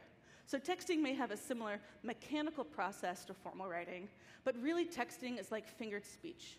We text the way we talk. And now we talk with words, but we also talk with GIFs and memes and emojis, and sometimes we combine them all at the same time. And while the sources for many of these images are largely defined by a single person or a subculture, there is one medium that we use frequently that is not defined by the average person, and that is emojis. So first, what is an emoji? It's basically a picture character. They first emerged like this. They were very popular and an important means of digital communication in Japan. They offered anyone using them some nuance. Many people citing emoji as a way to apologize when words weren't enough to express it, and messages without emoji just felt too dry. Emoji were on 3 semi-compatible mobile vendors in Japan, and they were rendered 3 different ways. They also had nothing to do with Unicode yet until Western vendors came along. So the emoji only really became part of the Unicode system after Western tech companies started adopting it for their users in Japan and Asia. Companies like Apple and Google and Microsoft wanted to appeal to a new audience, and they were like, okay, do we really want the responsibility of having to deal with all these little pictures that we would rather not deal with? So they looked around and they said, Unicode, you are already responsible for handling all the umlauts and all the little other kinds of things that we don't have to worry about. Would you like to take on these emojis as sort of your responsibility for a universal encoding system? And the Unicode consortium, who no one had paid attention to in years, was like, yes, thank you for acknowledging us. We will take any work you would give us. So ever since then, Unicode has been handling emoji. So what is Unicode? Basically, Unicode is as close as we get to some sort of universal encoding. And Unicode says, these are characters on a list. This is what they mean. This is what their names are. And this is how they map between legacy encodings, like a universal character set. Now, emojis are defined by 2 ways, defined by 2 attributes: the picture the user sees and the code that it's defined by. So despite Unicode's valiant efforts to try to unify emoji, they continue to be rendered by companies as a means to establish a consistently branded user experience. So there you go. Emojis are a pretty serious, hot commodity. About 92% of the online population use emoji, and 6 billion emojis are sent every day. What's truly remarkable to me, though, is how these different faces are rendered. So this is the conical, astonished face, and it's supposed to be one distinct expression, but instead I see at least 6 different ones here. We have Samsung's had too much caffeine, right? LG is just dead, like his eyes crossed, he's gone. Don't go after him. We have some dilated eyes here, so they're like on ecstasy, maybe. So even though this is supposed to be one experience, they're rendered in many different ways. The dog emoji is actually 8 different breeds. The moon emoji, though, is one of my favorites. It's not a very popular one, but of course it looks like a moon, right? These all look like crescent moons. But LG kind of reminds me of a septum piercing.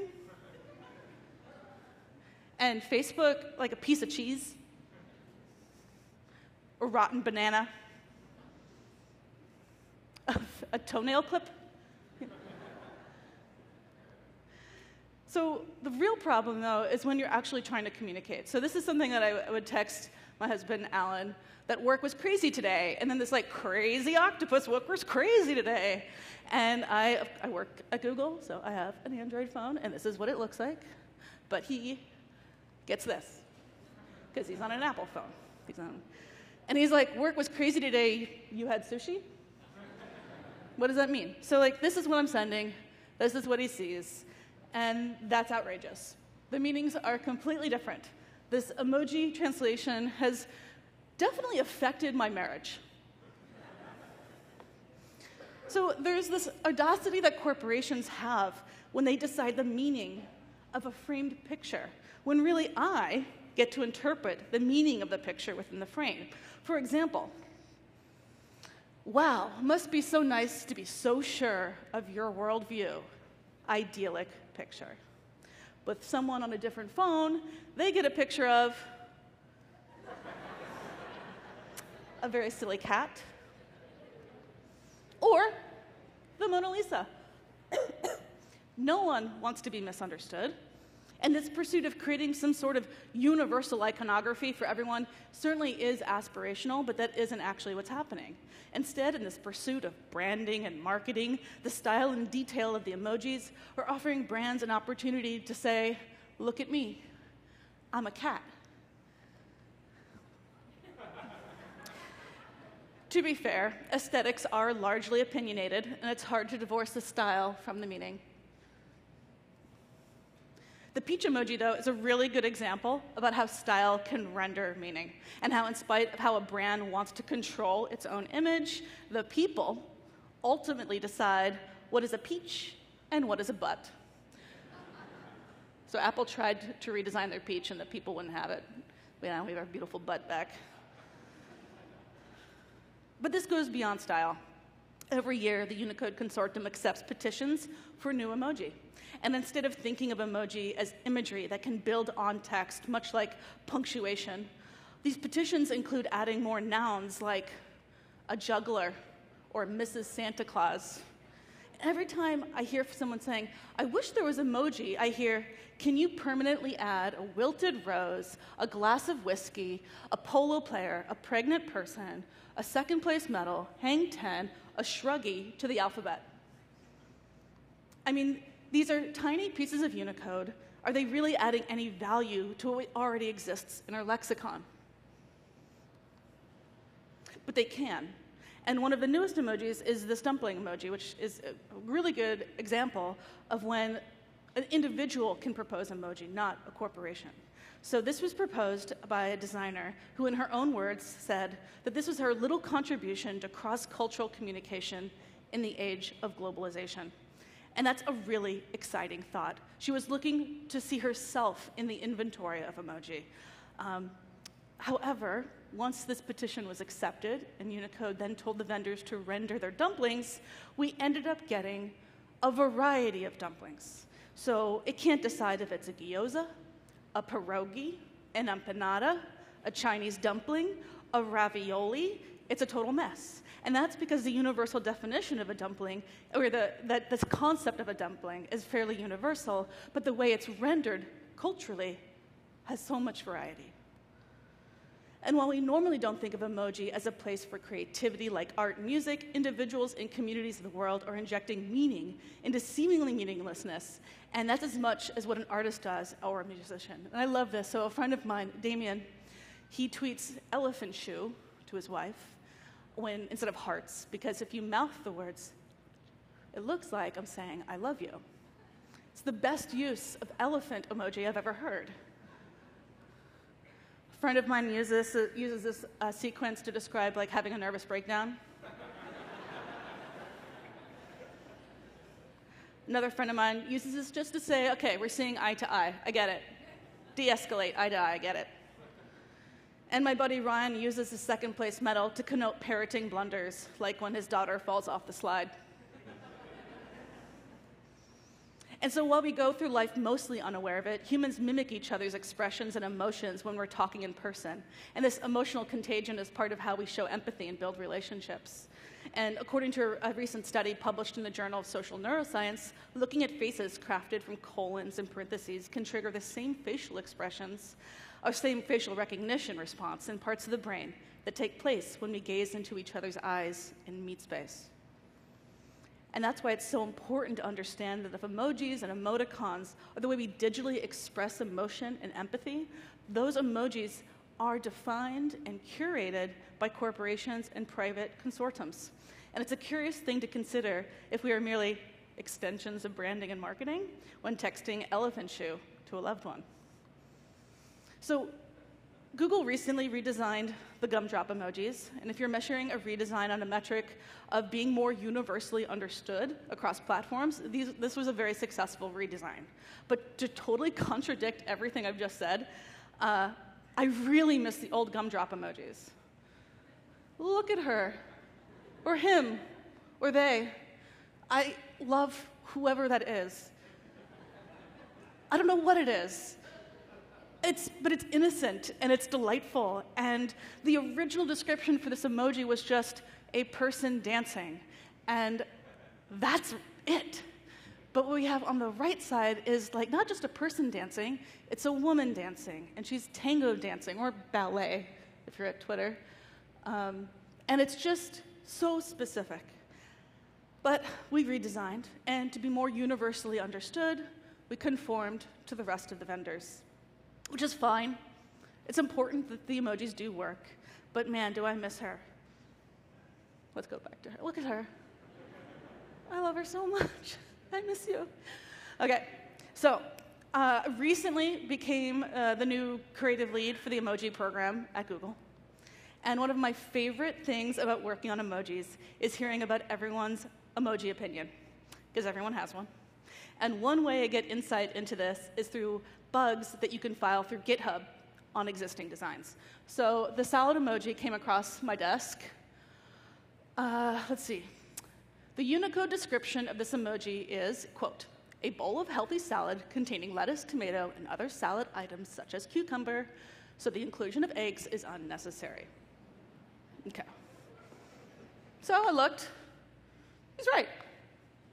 All the other salads seem healthy. I wouldn't know. I've never eaten a salad in my life. So, seems right. So, we removed the egg, conforming to the other vendors, and made it vegan. People had a lot of opinions about that. It triggered a lot of people. The truth is, emoji design is subject to the same polarizing forces of opinion we experience on so much of the internet. So if people have a strong opinion on vegans, they're going to have a strong opinion on the vegan emoji, or salad emoji. If you have a strong opinion on bagels, you're going to have a strong opinion on the bagel emoji. So the second from the left is Twitter. And it just confirms everything I believe to be true about San Francisco, that they have no idea what a bagel tastes like, never mind looks like.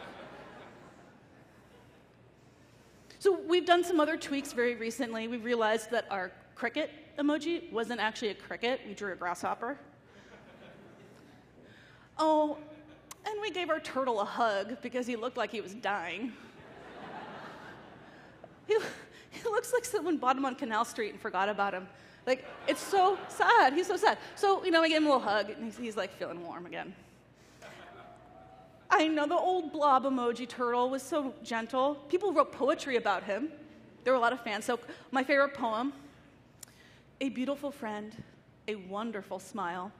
I will protect this perfect tortoise with all my life. Thank you. I am sorry I did you wrong, turtle. So at the time of the redesign, the turtle just didn't conform to the other vendors, despite his wonderful disposition. I would love to live in a world where the Facebook turtle and the Android turtle could coexist, like different fonts. Technically, emoji are rendered as a font, but not in the way I wish they were. I wish I could choose from all the emojis in the same way I could choose from all the different fonts. When you use a typeface, you're using the legacy associated with it, the story. Like when you use Helvetica, you're using 65 years of its legacy. And when I use like that particular turtle, I want him. I don't want the logo from that old computer game. I don't want this dude. I don't even know what to call him. I'm sure Morty. He looks like a Morty. I want them to coexist. I want to be able to choose from a variety of styles of turtles, because sometimes I am feeling like Morty, and sometimes I am feeling like, I don't know what to name this other guy. I'll take, I don't know, Simon. I don't know, I got nothing. So there is some room for creativity in what we call emoji ligatures. So this is how emoji libraries scale and how corporations create unique glyphs. So if, say, your phone wants to render a rainbow flag, actually what it's doing is producing a ligature of the white flag and the rainbow emoji to create that glyph. And that's how a lot of emojis are created. And vendors really could do anything they want, but as a regular person who uses emojis to communicate and express myself, I can't make emojis on the fly, and that's incredibly frustrating. I want to create a very sarcastic, consoling emoji for when my friend Becky can't fit into her size 0 dress anymore. I am so sorry that you can't fit into your dress. You'll have to wear a size 1, Becky. I want to imagine a world where I can make every man cry. I want him to cry while he does yoga and he's programming. White male tears. Fake news.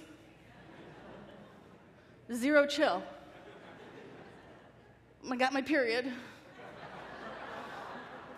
I really love pretzels. The world's tiniest violin. You're my only friend. I know, it's so sad. I don't want to know. Okay. I'm trying to be better. The beautiful thing about language is how it evolves. Words don't stand still like formal writing, and that's the great thing about language and slang. It's like water, it's fluid. And take lol, for instance, right? Checking my mail, lol. I'm not laughing, but I said it online. And the reason I'm doing it is because I'm using it as a marker for empathy. I'm just trying to have a conversation with you. I want you to know I'm like not busy, but like I got something to do in case you're busy. I'm just checking my mail, lol. And I'm not laughing out loud, but I'm using it as a pragmatic particle, a marker of empathy. And now I have to like LMAO if I'm actually laughing. So like the way that we use these slang and these words has evolved very rapidly. Now, language emerges from human minds interacting with one another. It's visible in the unstoppable change we see through slang and jargon in the formation of new languages, like texting. So regardless of what the Unicode's consortium approves in the inventory, how big tech even renders it, it's the people who get to define the language. If I have learned anything from history, it's that if you give humanity a bunch of symbols, we will ascribe meaning to them, and we will use them to say whatever we want with them. So storytelling has always been for the people. The symbol just brands it and sells it. Thank you.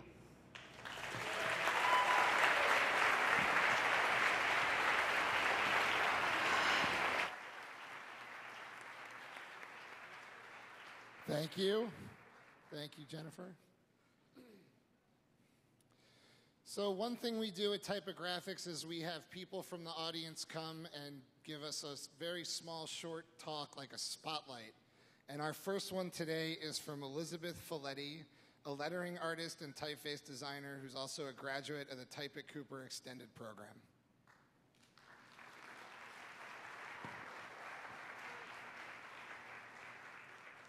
Hello, Typographics. I'm a graduate of the Type at Cooper program. Ooh, sorry, is that better? A little more? Good?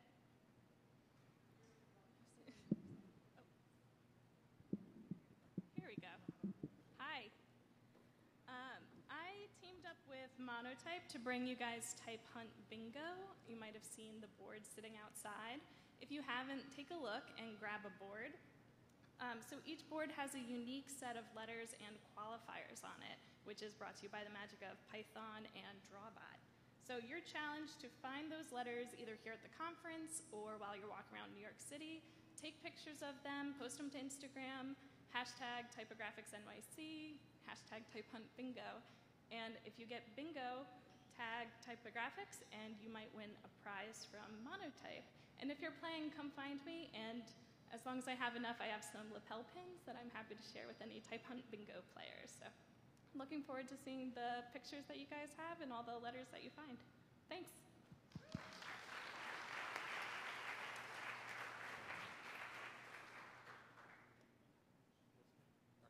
Thank you.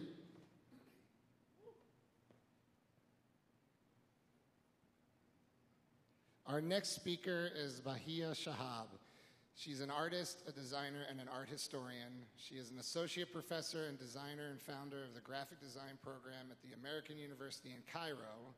She is the first Arab woman to receive the UNESCO Shara Prize for Arab Culture.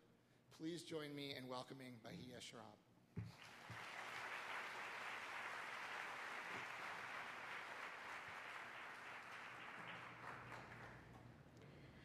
So it's 1995. I'm in an Arabic typography class at the American University in Beirut.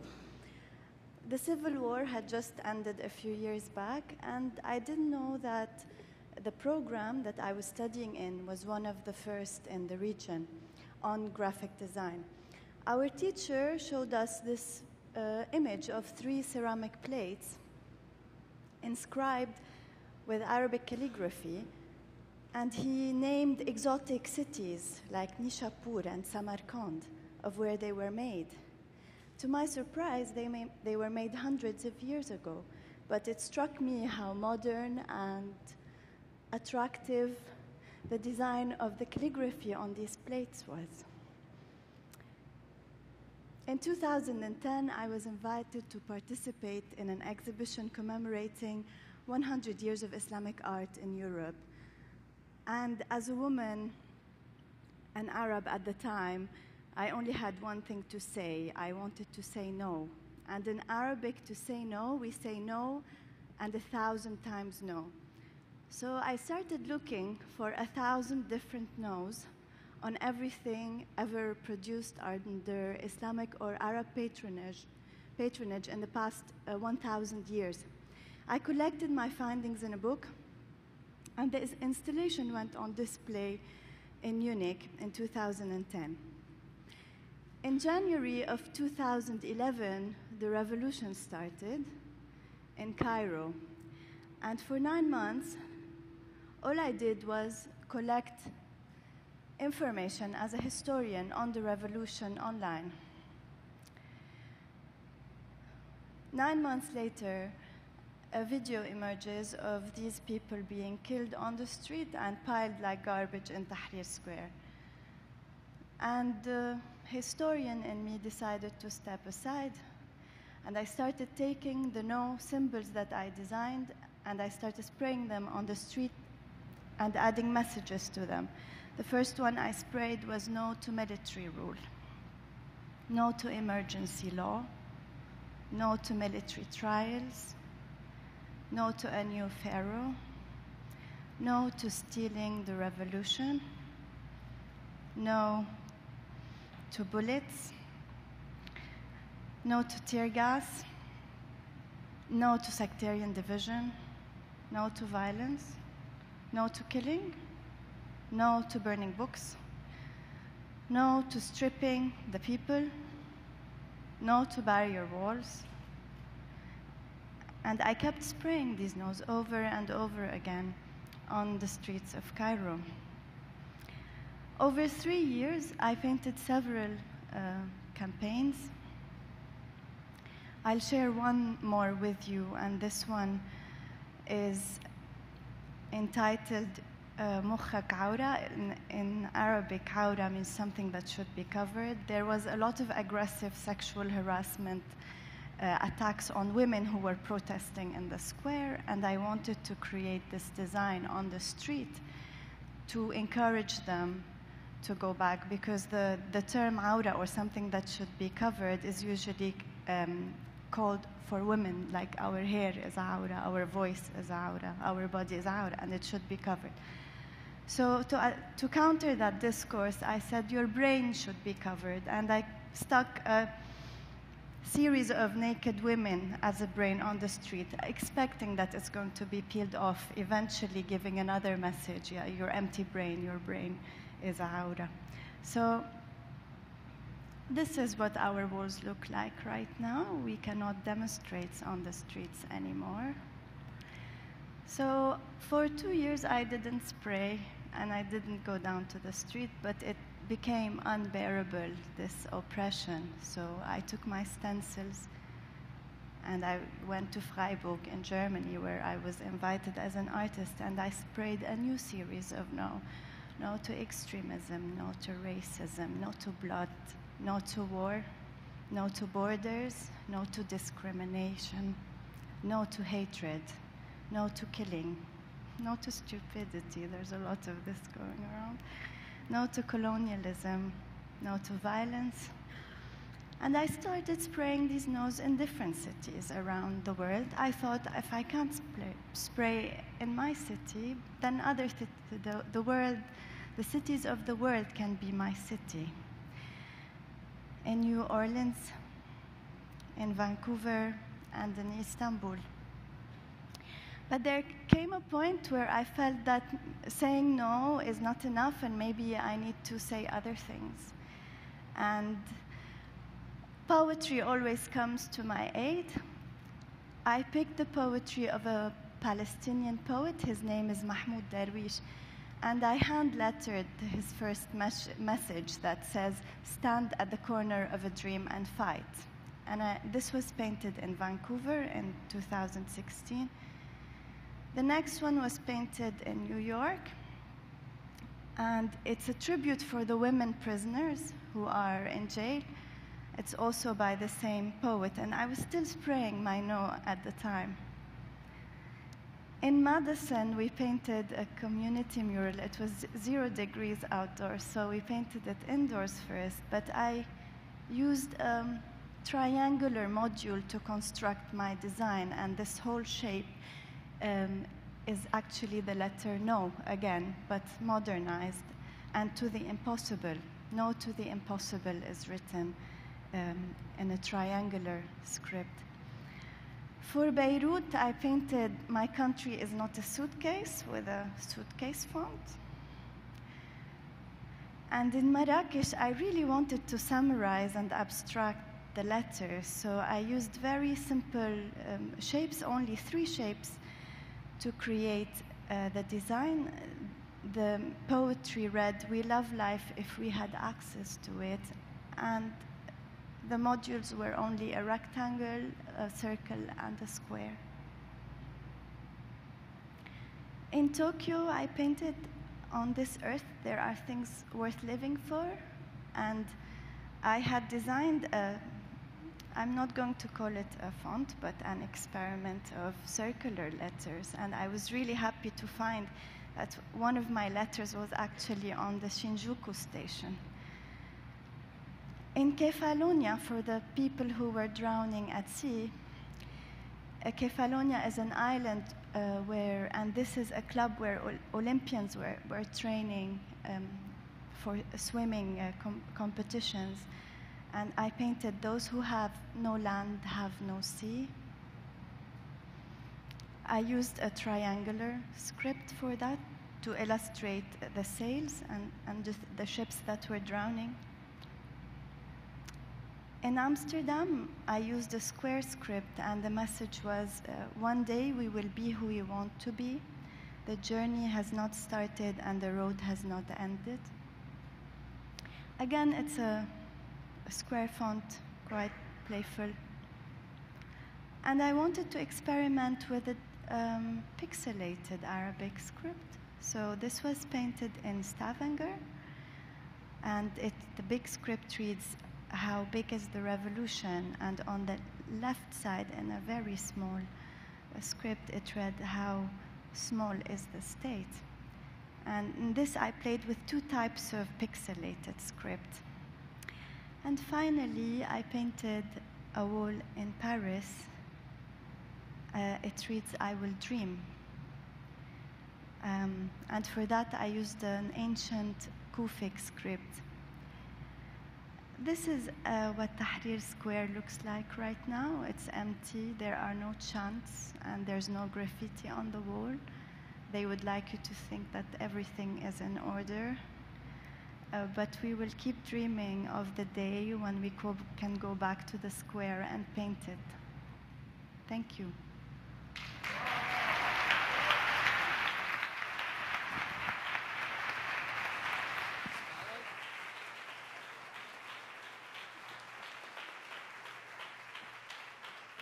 Thank you. Thank you.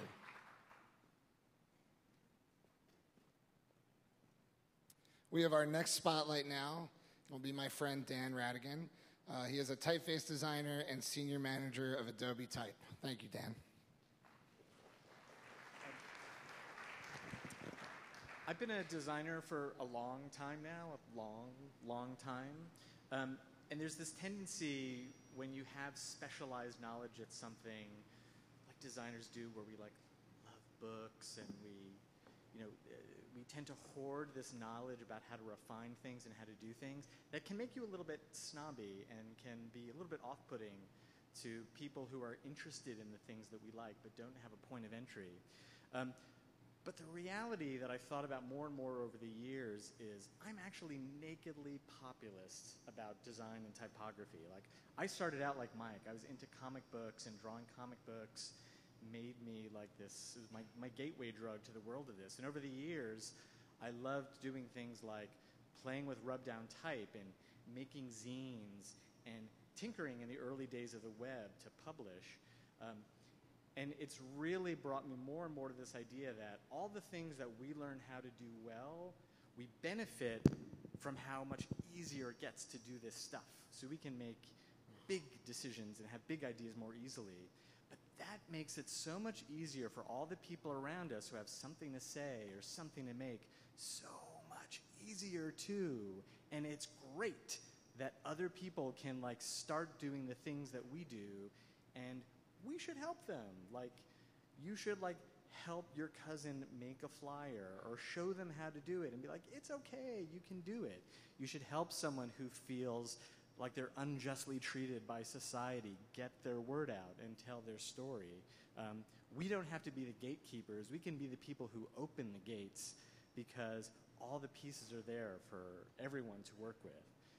And that's my challenge to everyone who's developed all these skills over time. Like, spread the love, spread the information, help out everyone else who wants to make things just as badly as we do.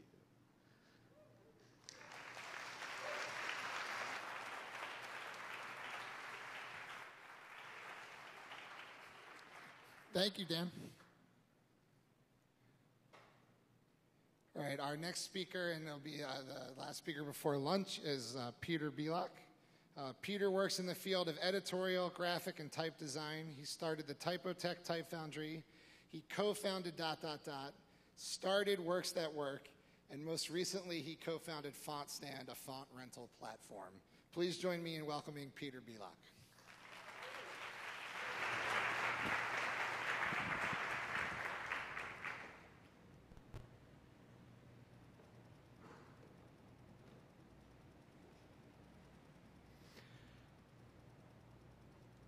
Thank you. Thank you for doing this. I'm really grateful to be here. And I'm going to talk about time. This is where I spend most of my time. This is my office. And we do all kind of different things with completely different mediums. But I think one thing that connects the different activities is that they are very long-term projects. I just completed Works at Work, which was a 5-year project, and it was completed now. I'm working on a new dance performance, which will have a premiere in 2 years. Typefaces, which we create, are examples of something which is quite durable. So, the idea of working with the longer-term things is always on my mind. And I have this poster on the wall, which is not just a poster, it's a calendar. It's a calendar of 21st century, and it has all the days of 100 years. And so far, I've crossed 6,000 days of the 21st century to keep me, in the longer perspective. And of course, it runs until, past the due date. Anyway, and I've developed this interest in things which are made for longer term. This is one of my favorite artwork, which is a special music instrument organ made for the John Cage's performance, which started in 2001. And it's supposed to run until 2,600 something, where each tone is changing every couple of years. The next one will change in 2020. It's a commitment to pull something like this off. This is the name of my first typeface. This is not how it looked like. It looked terrible, and I'm very pleased that it doesn't exist. I don't have any files, no documentation of it. And that's actually the best thing about it. The only clever thing about it, when I was a student making this, was that it started with letter A, thinking that if I'll name it with an A, people will find it more easily, and maybe will use it more. And also built it, of course, the FFI ligature, thinking it's a stroke of genius. But again, I'm really pleased that there's no evidence of this work, as well as for my first typeface is that they're so bad that they need to be crossed out. But I noticed that there was a pattern that occurred after first couple of typefaces, and that in my wish to start naming them alphabetically, I stuck to it, and I continue naming my fonts in alphabetical order. And in 20 years since I make type, I got halfway. So right now, most current typeface is an O1, and it's a reminder of by choosing a name where in a longer term I am at the moment. This is our latest typeface, which was released just 2 days ago, just less than 48 hours ago, 39 hours ago. And this typeface has not been purchased yet, so there's been no orders yet. So it's actually questionable to see if it's an actual font, because a font is only a font when it's used by people like you. Without actually using fonts, it's useless. It's a collection of shapes. Fonts are only useful, they're semi-products. They need to be completed by people like you. So I probably would say that this is not a font yet. It's waiting to be font when it's being used. But I'm showing it as it hasn't been used. It's a kind of just collection of shapes. And normally, there's quite a bit of work leading to it. I think we worked on about 18 months together with Nikola, my partner, Nikola Jurek, to make this off, to complete it. And when you work on such a long project and you finally finish it, there's a lot of expectations. What will do people with this? Will they use it or not? When we have people from outside publishing, when we publish other people's fonts, they get very impatient. They want to, they call me the day after, like, so did anyone buy the font? What's the response?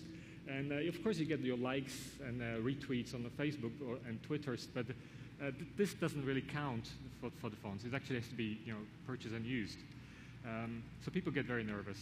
Somehow with this typeface, which hasn't been used yet, I'm not that nervous yet because we've been doing this for a while. So even when there are no orders, I know that this is fine. Why? Because we've been doing this.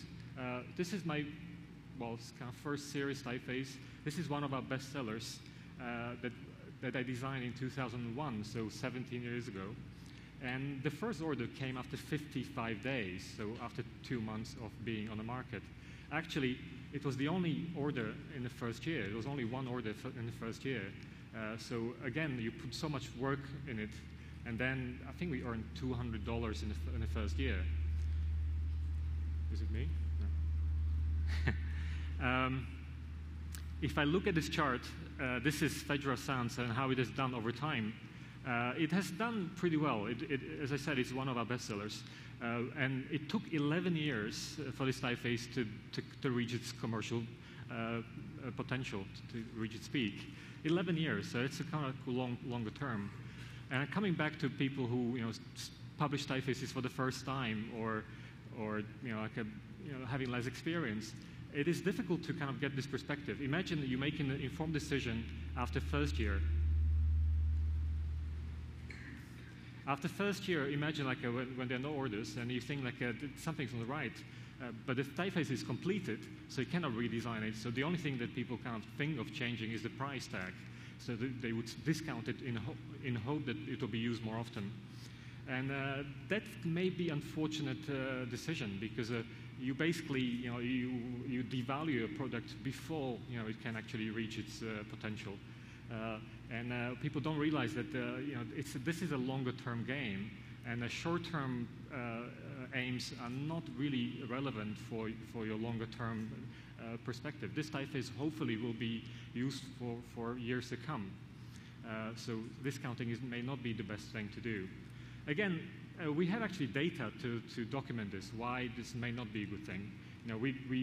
We don't discount fonts. We kind of stick to the price and trying to be like this, gardener. You create the right conditions and you wait and you hope that by watering your plants and by giving attention to your seeds, good things will happen. So Fedora Sans is another example. Published in 2003. First order came 3 or 4 months after it has been published. And it has been used and accepted, and it reached peak 7 years after publication. Another typeface, Greta Text. It's a newspaper typeface, and again, worst newspaper typefaces need a bit more time. The first order came after half a year, so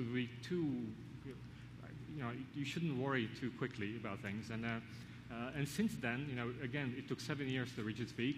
It kept pretty stable afterwards. You can only kind of show this when you have sufficient data, and we're lucky enough that I can observe it. This is actually number of units sold. It's not the revenue. It's just, which is probably the more better way to compare. Lava, a text font. First order came surprisingly quickly. To our standards, this is like a rocket tempo. 23 days, and then we had the first order. Probably not enough time to tell if it's reached its peak or not. So it's been 5 years, and it's still kind of growing. Recently, there has been discussions about, and this is Chris Soursby blog post about what is a typeface. And he's arguing that typeface is not a tool, and his conclusion is that typeface is a typeface. Something that I agree with. Typeface is indeed a typeface. Something hard to disagree. But I also think that typefaces are tools. Some typefaces are tools. And other typefaces are something else. They can be even fashion accessories. They're all different kind of fonts made for different purposes, and they behave differently. And probably the best thing to compare are text and display fonts. Text and display fonts are completely, two different things, which have they're different type of products. If I look at same kind of charts and data which are display fonts, you'll see why.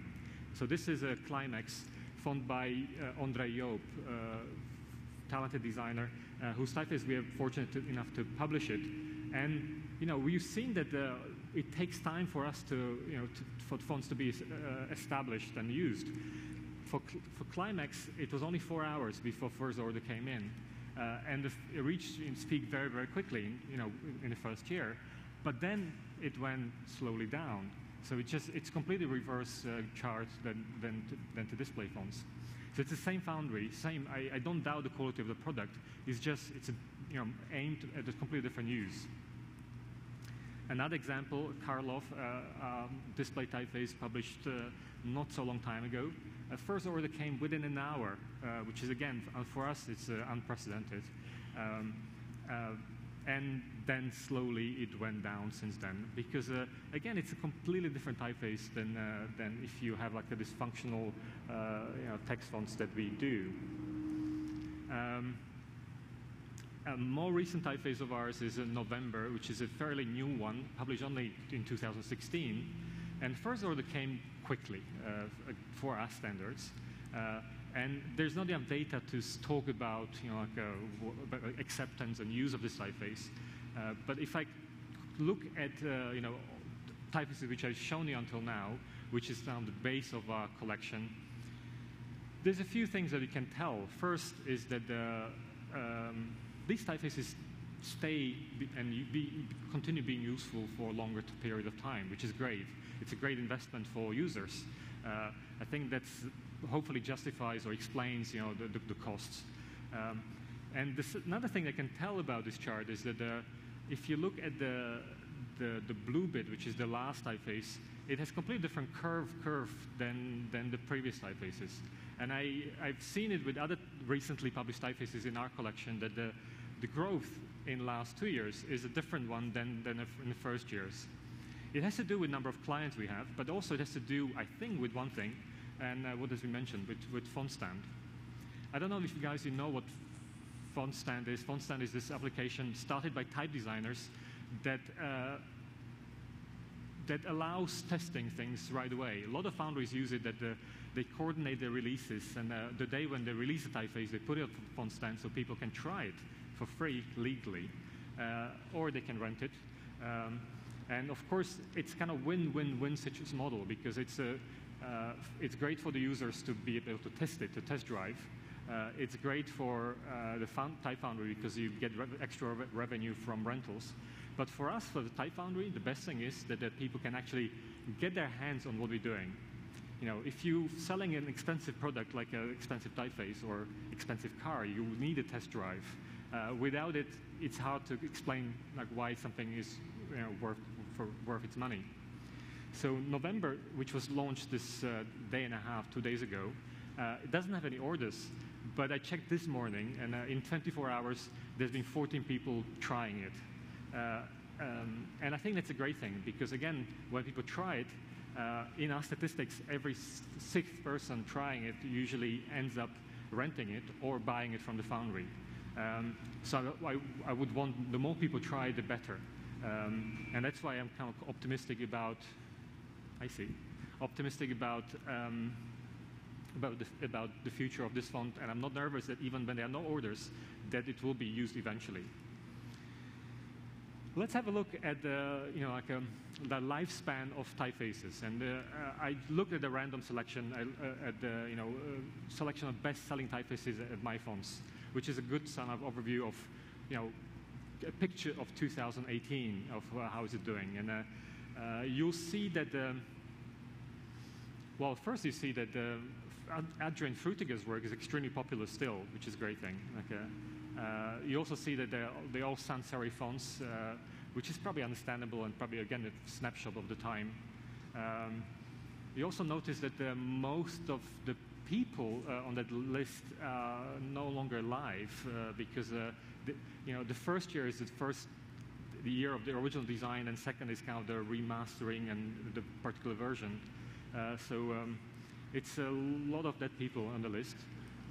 And actually, the average age of a typeface is slightly older than I am, which is, I think it's a probably a great thing, because you see that the typefaces continue being valuable even when the authors are not alive.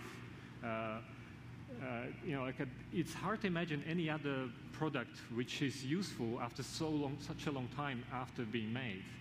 So I think typefaces in this sense are unique. Of course, we cannot generalize. I looked at the other list of fonts, and on FontStand, for example, and it's a completely different list. Probably had to do with the fact that first it's more diverse. There's a lot of serif fonts. They're actually fonts made by women, which wasn't the case in the first one. And all these people are alive and doing well. People who design them. So when people buy and use these fonts, actually the money goes back to them and allows them to do more of the work, and it actually stimulates the whole field of type design. And the average age of a typeface on FontStand, of the best-selling typeface, is just 3.5 years old. So it's a completely different thing. So you need to probably interpolate between the two things to get a better picture of the whole market. I became interested to see, how to document this, or how, design, or every design decision we make doesn't exist in a vacuum. There's no such thing as a timeless design. Every time we make a design decision, it is depending on its context, on its time, and inevitably it carries some decisions, or it can be identified as a decision made in a certain period.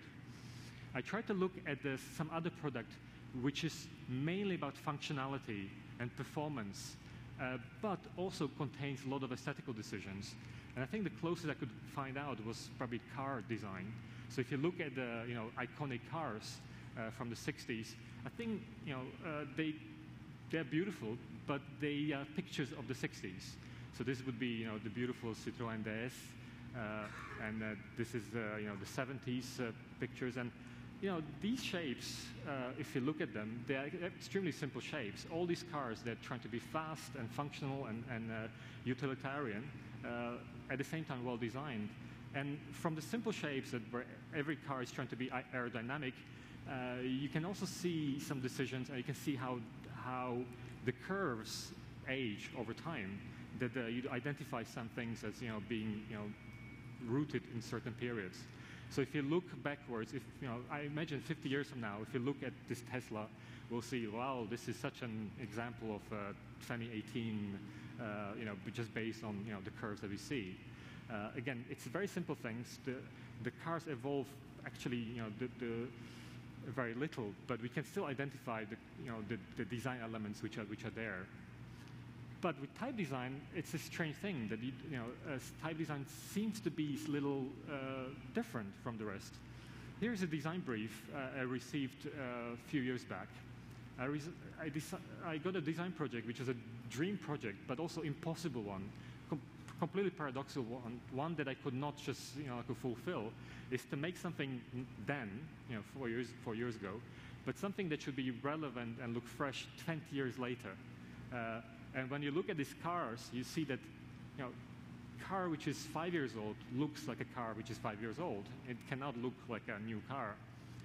But type design, like when we looked at this example of best-selling typefaces and how things are established, they're slightly more immune to time. They tend to age better because they're such elementary shapes, because they are driven by human physiology and ergonomy, and our eyes have not changed. So because they're so simple shapes, I think this is probably one of the rare disciplines where possibly you could try doing this. I'm not saying that you can make a timeless typeface, but I think if we can give a shot, maybe type design is a solution. So I was asked to make a typeface for Paris Underground, Paris Metro, large project in France, project of the century, where 70 or maybe 80 stations are being built, deeper under existing underground, something that should be completed, 20 years from now, if things go well, which things rarely do work out well in France, or anywhere else, like large-scale projects. It's a project I've been working on together with Parisian studio Integral Rudy Bohr. Rudy Bohr is the person here, and this is Denis Coagnon, another person that I'm working with. And I don't have time to go into specifics of decisions that we've been going to, because it would be a lecture on its own. And there's been many failures and many things that we tried and never used. But these are some of the sketches that, how far we got. Developing orientation system for the new system, designing typefaces, designing multilingual signage for Paris of the future, when most of the tourists will come from Asia and Middle East, and the German and Spanish has been replaced for Arabic and Chinese and Japanese. Some examples. And I don't know what the time will bring, but I already marked my calendar about when this typeface should be released. Thank you.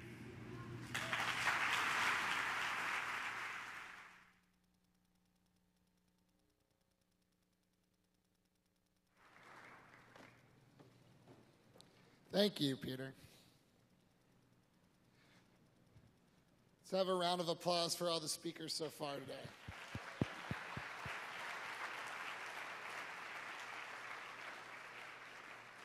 We are now breaking for lunch.